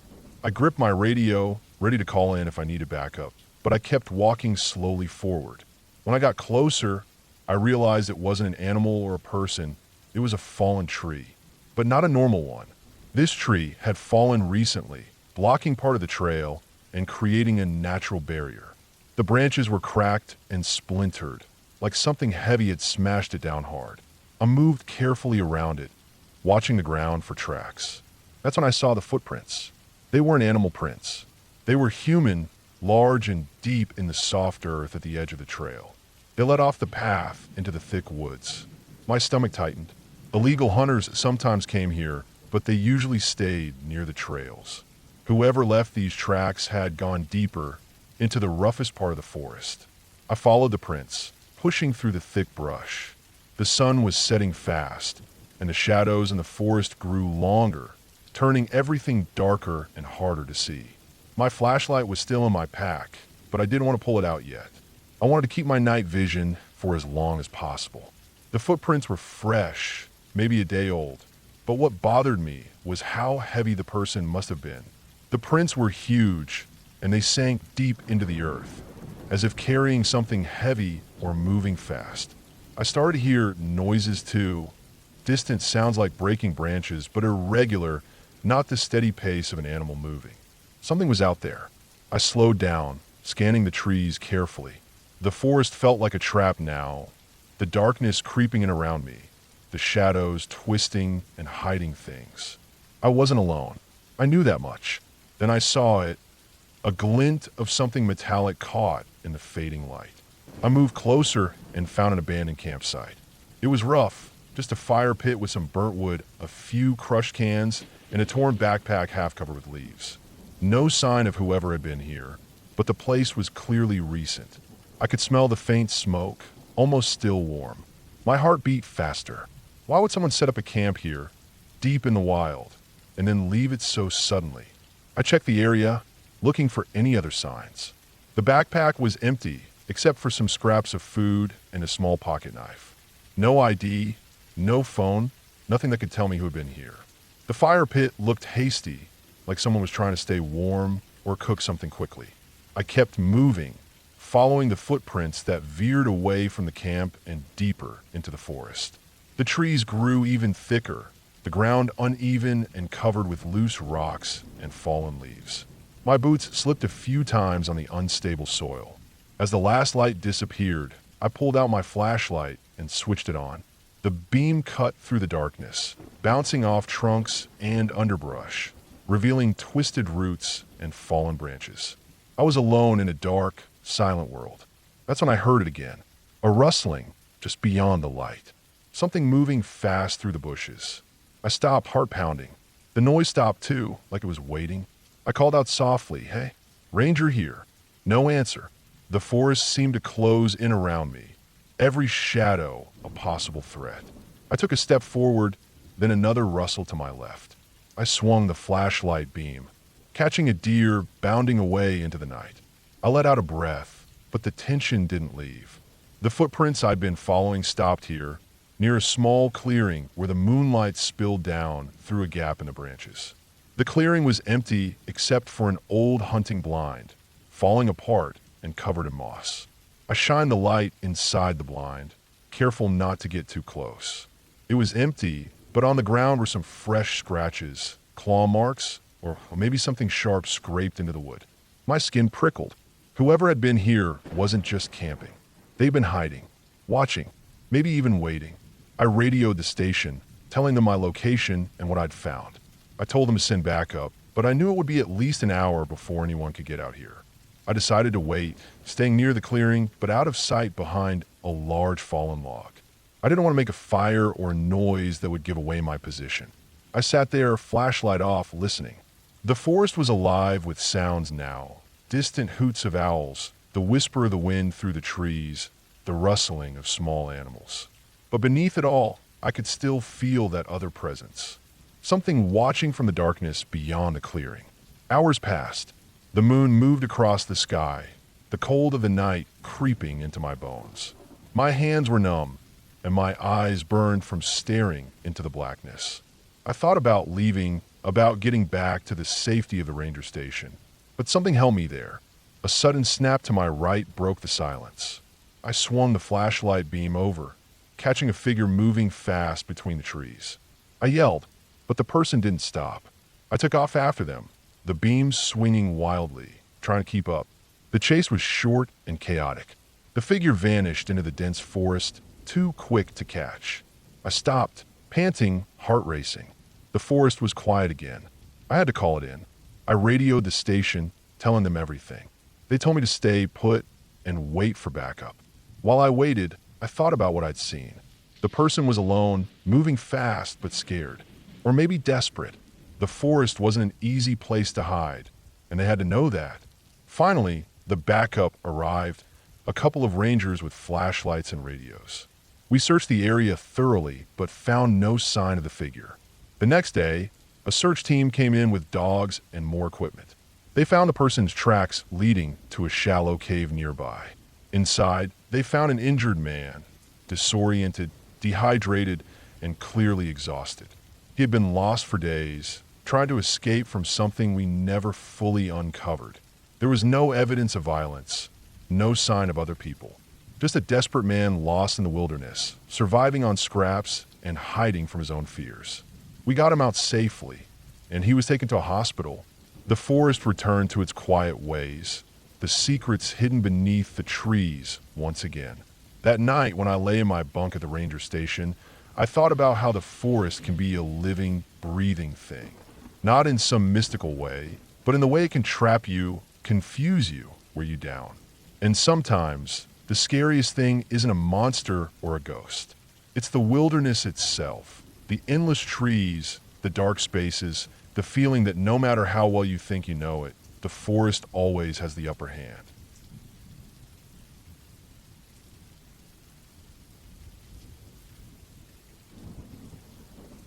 I've worked as a park ranger for nearly 8 years now. Most of that time has been spent in big, wild forests where cell service is spotty at best. And the only company you get are the trees, the animals, and sometimes the wind. I'm used to being alone out there, and I'm good at it. I know how to read the land, spot trouble before it happens, and keep myself safe. But there was one summer about 3 years ago when I learned that even the quietest forest can hide something you don't expect. The summer had started out like any other. I was assigned to a large wilderness park up in the northern Cascades, a place with thick pines and firs that stood like old sentinels. The kind of forest where light barely hits the ground and the air smells like pine sap and wet earth. I was working a 2-week solo patrol in one of the more remote zones of the park, an area called Cedar Hollow. It was famous for deep valleys, steep ridges, and a few small lakes hidden between cliffs. The kind of place hikers liked because it was off the beaten path. Not many people came through, which was exactly why I was there. My job was straightforward. Check the trails, look for any signs of damage, keep an eye on campers, and make sure no one was breaking the rules. I had a good pack with water, food, a map, a compass, a first aid kit, and my radio, although the radio signal barely worked past the main ranger station miles away. I was alone, but I wasn't nervous. Not yet. The first few days were quiet. I moved slowly through the thick forest, noticing little things. Fresh bear tracks near a stream, a fallen tree blocking part of a trail, some empty fire pits from weekend campers. The forest was alive in its own way, but everything felt normal. I took my time, made notes on my pad, and kept my senses sharp. I like being out there, even if it could get lonely. On the third day, I noticed something strange near a small, rarely used campsite by Mirror Lake. The fire pit was full of ashes, but what caught my eye were deep, fresh claw marks scratched in a nearby tree bark. They looked old at first glance, but then I realized they were too big for any animal I knew in the park. Bears have claws, but they don't usually mark trees like that. Something about the marks felt deliberate, almost like a warning. I circled the area carefully, scanning for other signs. There were footprints too, but not animal prints. They looked like human shoe prints, heavy, muddy, and uneven. Someone had been here recently, maybe the night before. That alone didn't alarm me. The park wasn't closed, but the footprints didn't match any known campers or hikers on the park's trail register. I made a note to mention it to my supervisor when I returned to base. I was curious but not worried. People sometimes used those hidden spots for camping without permits. Still, I kept the marks in mind as I moved on. That evening, as the sun dropped behind the mountains and the forest grew dim, I set up my tent near a ridge overlooking the valley. The wind was calm, and the only sound were the occasional call of a crow and the rustle of leaves. I ate my dinner, checked my gear, and settled in. The forest was peaceful, but I couldn't shake the feeling that I was being watched. I shrugged it off. It was just my imagination. Around midnight, something woke me. A faint noise, like branches snapping, came from the trees a few hundred yards away. I sat up in my sleeping bag, heart beating a little faster. I grabbed my flashlight and radio, ready to check it out. I slipped out of the tent quietly, the cold air hitting my face. The forest was dark, and the beam from my flashlight cut a thin line through the trees. I moved slowly toward the noise, boots crunching softly on dry pine needles. The snapping came again, louder this time. Something was definitely out there. I stopped, listening hard. Then I heard another sound, the faint breathing of something or someone. I swung the flashlight to the right and caught a glimpse of a figure. It was tall and hunched, dressed in dark clothes that blended with the shadows. The person froze when they saw the light, then disappeared deeper into the trees. My pulse shot up. Whoever it was didn't look like a lost hiker. They moved too carefully, like they knew the forest well and didn't want to be seen. I radioed the main station. The signal was weak, but I managed to send a quick message. Unidentified person spotted near Mirror Lake. Moving to investigate. No response. I started walking toward where I saw the figure, following a narrow game trail that led deeper into the woods. The trees closed in around me, the forest floor thick with fallen branches and leaves. The air smelled wetter here, and the silence was heavier. After 20 minutes, I found signs they had been here recently. Broken branches, footprints, a small pile of trash left carelessly. They had been moving fast, maybe even running.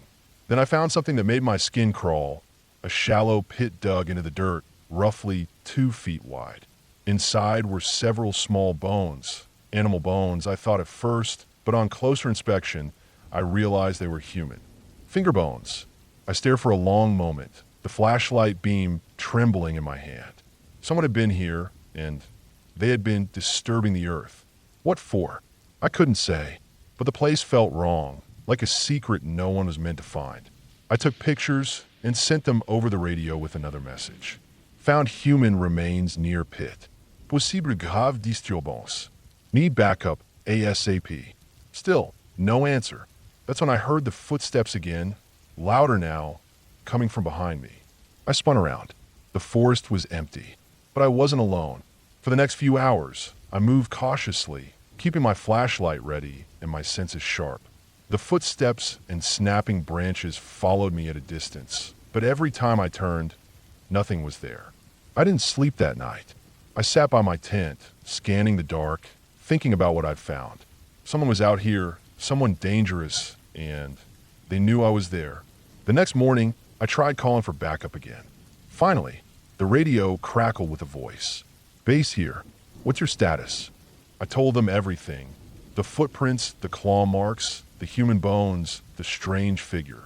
They told me to stay put and wait for a team. But by then, I was already deep in the forest, hours from the nearest ranger station. I started hiking back toward the main trail, careful not to leave my own tracks where I could be followed. Halfway through the day, the sun was high and bright, but the forest still felt like a trap. The trees cast long shadows, and the wind whispered through the branches like a warning. Suddenly, I heard a noise, a low growl, coming from behind a thick cluster of firs.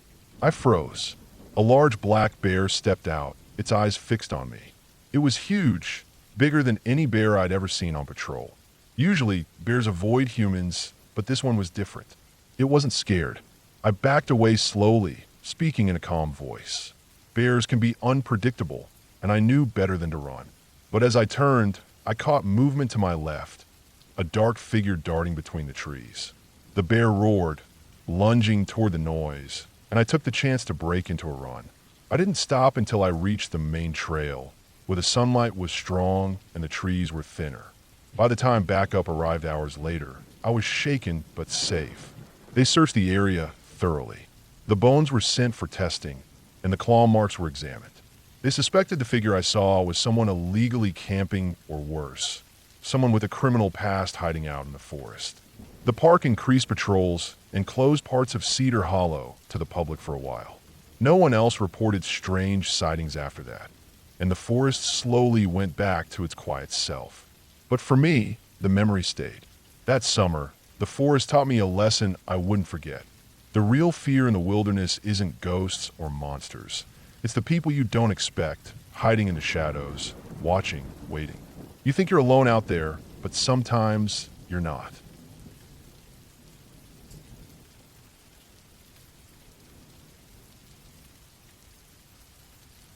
I've worked as a park ranger for a decade now.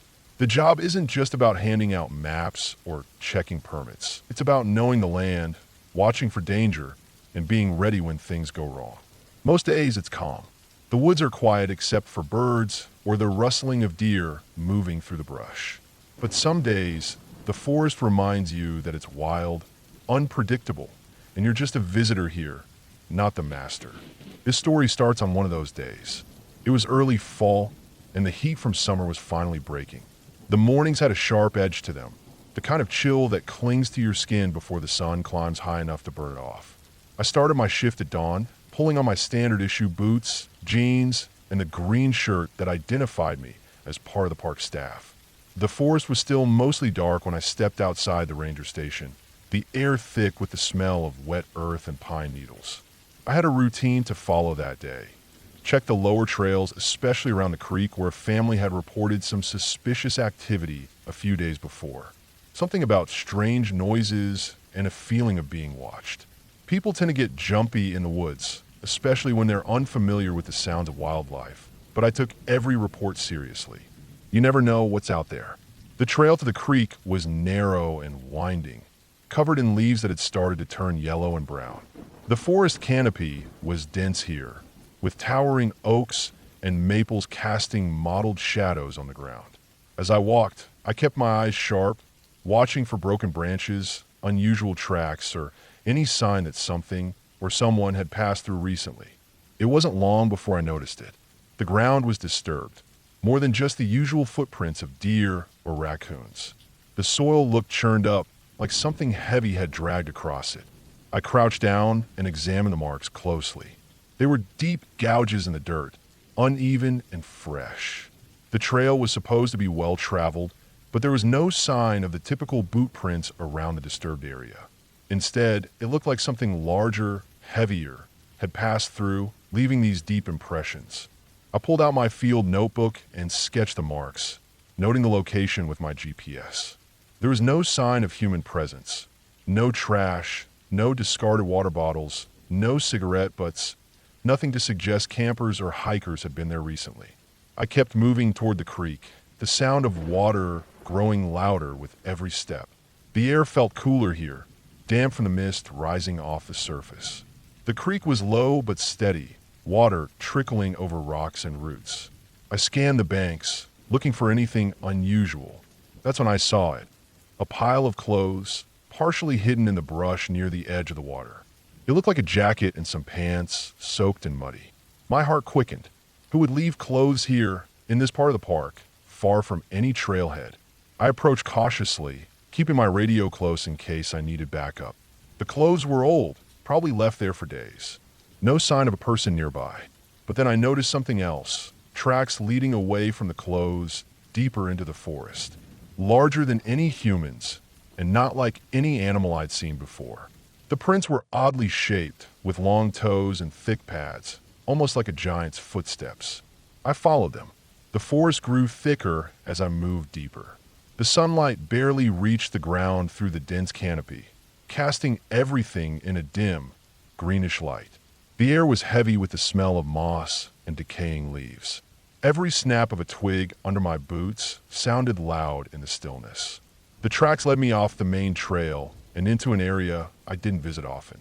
It was wild here, untouched by hikers or maintenance crews.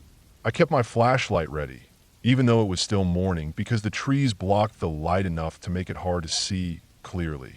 As I pushed through the underbrush, I felt a growing sense of unease. Not the usual kind, when the forest just feels empty or too quiet. This was something different, like the forest itself was watching me, waiting. The tracks crossed a small clearing filled with tall grass and wildflowers. But even here, the grass was bent and trampled as if something heavy had passed through recently. I scanned the area for signs of movement, but saw nothing. Then I heard it, a low, guttural sound like a growl mixed with a cough. It was faint but distinct. I froze, listening. The sound came again, closer this time. I tightened my grip on my flashlight and pulled my radio from my belt. Dispatch, this is Ranger Miller. I'm about half a mile east of the creek near the old logging road. I'm following some unusual tracks, requesting backup and advice. Over. Static. No reply. I tried again, but the radio was dead. No signal. The park's remoteness had always made communication tricky, especially in this part of the forest. I was alone. I scanned the tree line and noticed movement, a shadow slipping behind a large fir. It wasn't a person, I was sure of that. The shape was too big, too awkward. I shone my flashlight toward the spot, but nothing was there. My heart pounded. I considered turning back, but I didn't want to leave without knowing what I was dealing with.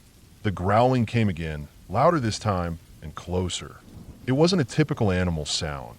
No bear or mountain lion I'd ever heard made noises quite like that. I reached for my sidearm, a last resort, but also a comfort. My training kicked in. Keep calm, stay alert, watch for escape routes. Then I heard footsteps, heavy and slow, crunching through the leaves just beyond the trees. I turned toward the noise, flashlight beam cutting through the darkness, and caught a glimpse of something large, hunched over, moving awkwardly on two legs. It was huge, easily over 6 feet tall and wide, covered in thick hair. Its eyes reflected the flashlight, glowing faintly in the dark. For a moment, I was frozen in place, staring. My mind raced. Was this some escaped animal? A bear? No, bears don't walk on 2 legs for long distances. Was it a person in a costume? That didn't feel right either. The creature let out a low growl and took a step forward. I raised my flashlight higher to keep the light on it. The shape shifted, and then it bolted into the trees, moving faster than any human could. I stood there, shaking, tried to catch my breath. The rest of the day was a blur of searching. I followed the tracks as best I could, calling for help on my radio whenever it came back to life, which wasn't often. The sun dropped lower in the sky, casting long shadows that made the forest feel even darker. I marked the areas where I'd seen the prints and the clothes, and tried to piece together what I'd encountered. The creature wasn't any animal listed in the park records. It was something else, something bigger and stronger. At one point, I stumbled across a shallow pit, freshly dug. It looked like a trap, maybe set by a hunter or someone else working in the woods. but it was empty. The park rangers sometimes dealt with illegal hunters or poachers, but this didn't fit that pattern. The tracks weren't human, and the sound weren't normal animal calls. I spent the night in my truck near the edge of the forest, too shaken to sleep. I kept the engine running and the doors locked. The next morning, I met up with my supervisor and another ranger. We returned to the area together, bringing extra radios, flashlights, and even a camera to document the strange tracks. We spent hours combing through the forest, finding more signs, broken branches, deep footprints, and patches of flattened grass. The animal, or whatever it was, had moved on by then, but the evidence was clear. Something large and wild was living in this forest, staying hidden from humans. We reported everything to the park headquarters and wildlife experts. They sent teams to investigate, using trail cameras and motion sensors. The consensus was that it was probably a large black bear with some deformity or injury causing it to walk oddly. But I knew what I saw. That thing wasn't a bear. Weeks passed. The park stayed open, but there was an unspoken tension among the rangers.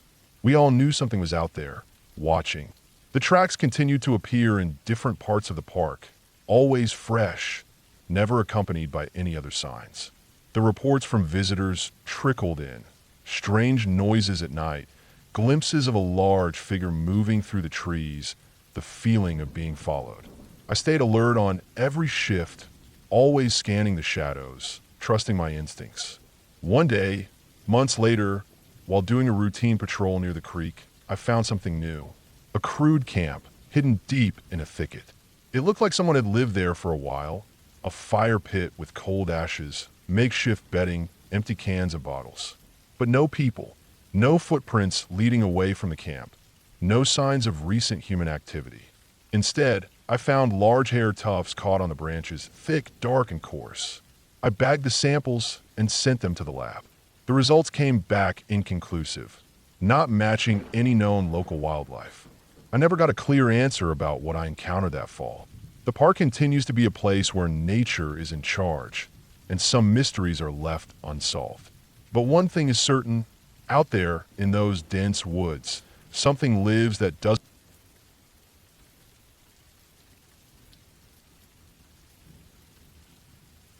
I'm a park ranger. I've been working in this park for 5 years now, mostly doing patrols, checking on campsites, and making sure visitors follow the rules. The forest I work in is big, thick with old pines and firs, tangled underbrush, sharp rocky ridges, and streams that run cold and clear.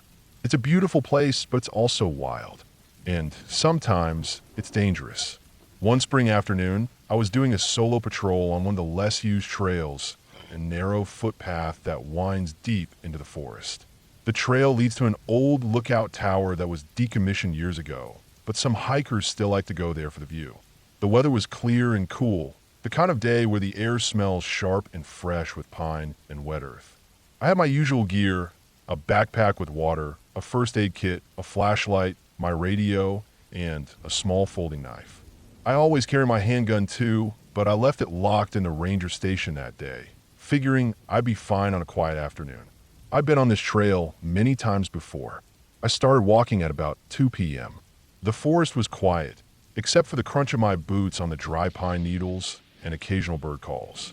The trail wasn't hard, but it was narrow and sometimes steep. A couple of times, I paused to look out over the valley below. The sunlight was slanting through the trees, casting long shadows. The smell of damp moss and old wood was strong. About halfway up, I passed a small creek crossing, a thin, rocky stream with clear water running over smooth stones. The sound of the water was peaceful, and I stopped to take a quick drink. I filled my bottle and sat on a log for a moment.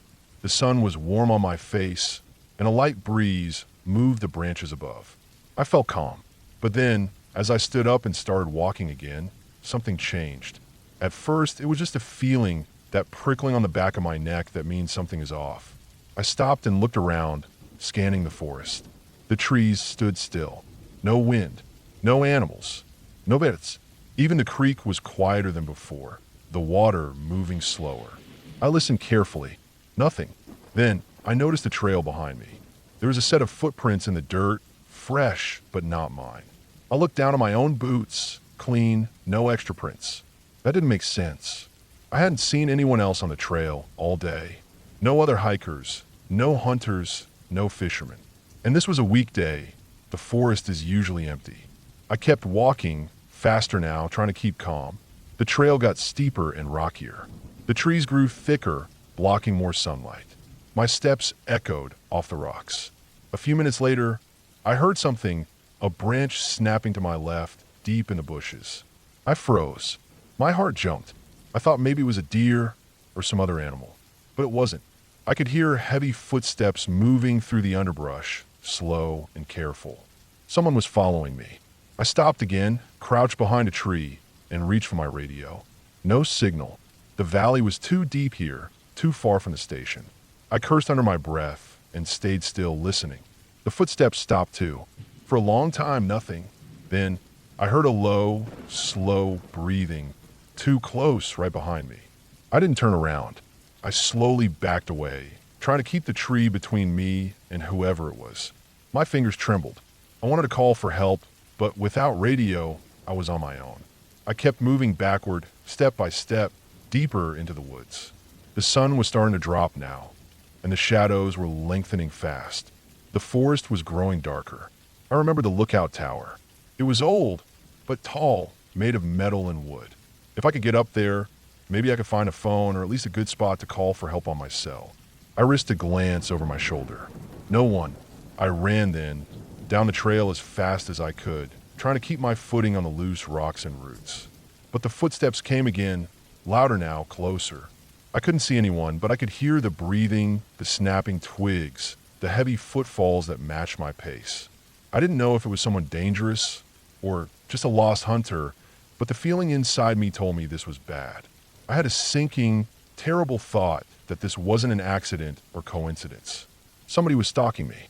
I pushed harder, muscles burning, lungs gasping. The trail curved sharply to the left, and I could see the rusted legs of the tower through the trees ahead. I climbed the small hill to the base, heart pounding. The tower was quiet, empty, but the metal stairs groaned under my weight as I climbed. At the top, the wind was cold and strong. I looked around. The forest stretched for miles, endless green and brown. I pulled out my phone and tried to get a signal. Nothing. No bars. I checked my radio again. Still dead. I looked down the stairs, half expecting to see someone waiting for me. But no one was there. I sat on the platform, breathing hard, trying to listen. The forest was quiet now, the wind the only sound. I stayed there for maybe 20 minutes, watching the sun set behind the mountains, the sky turning orange and purple. Eventually, I climbed down and headed back down the trail, this time running without looking back. When I got to the creek crossing again, I stopped and called dispatch on my radio.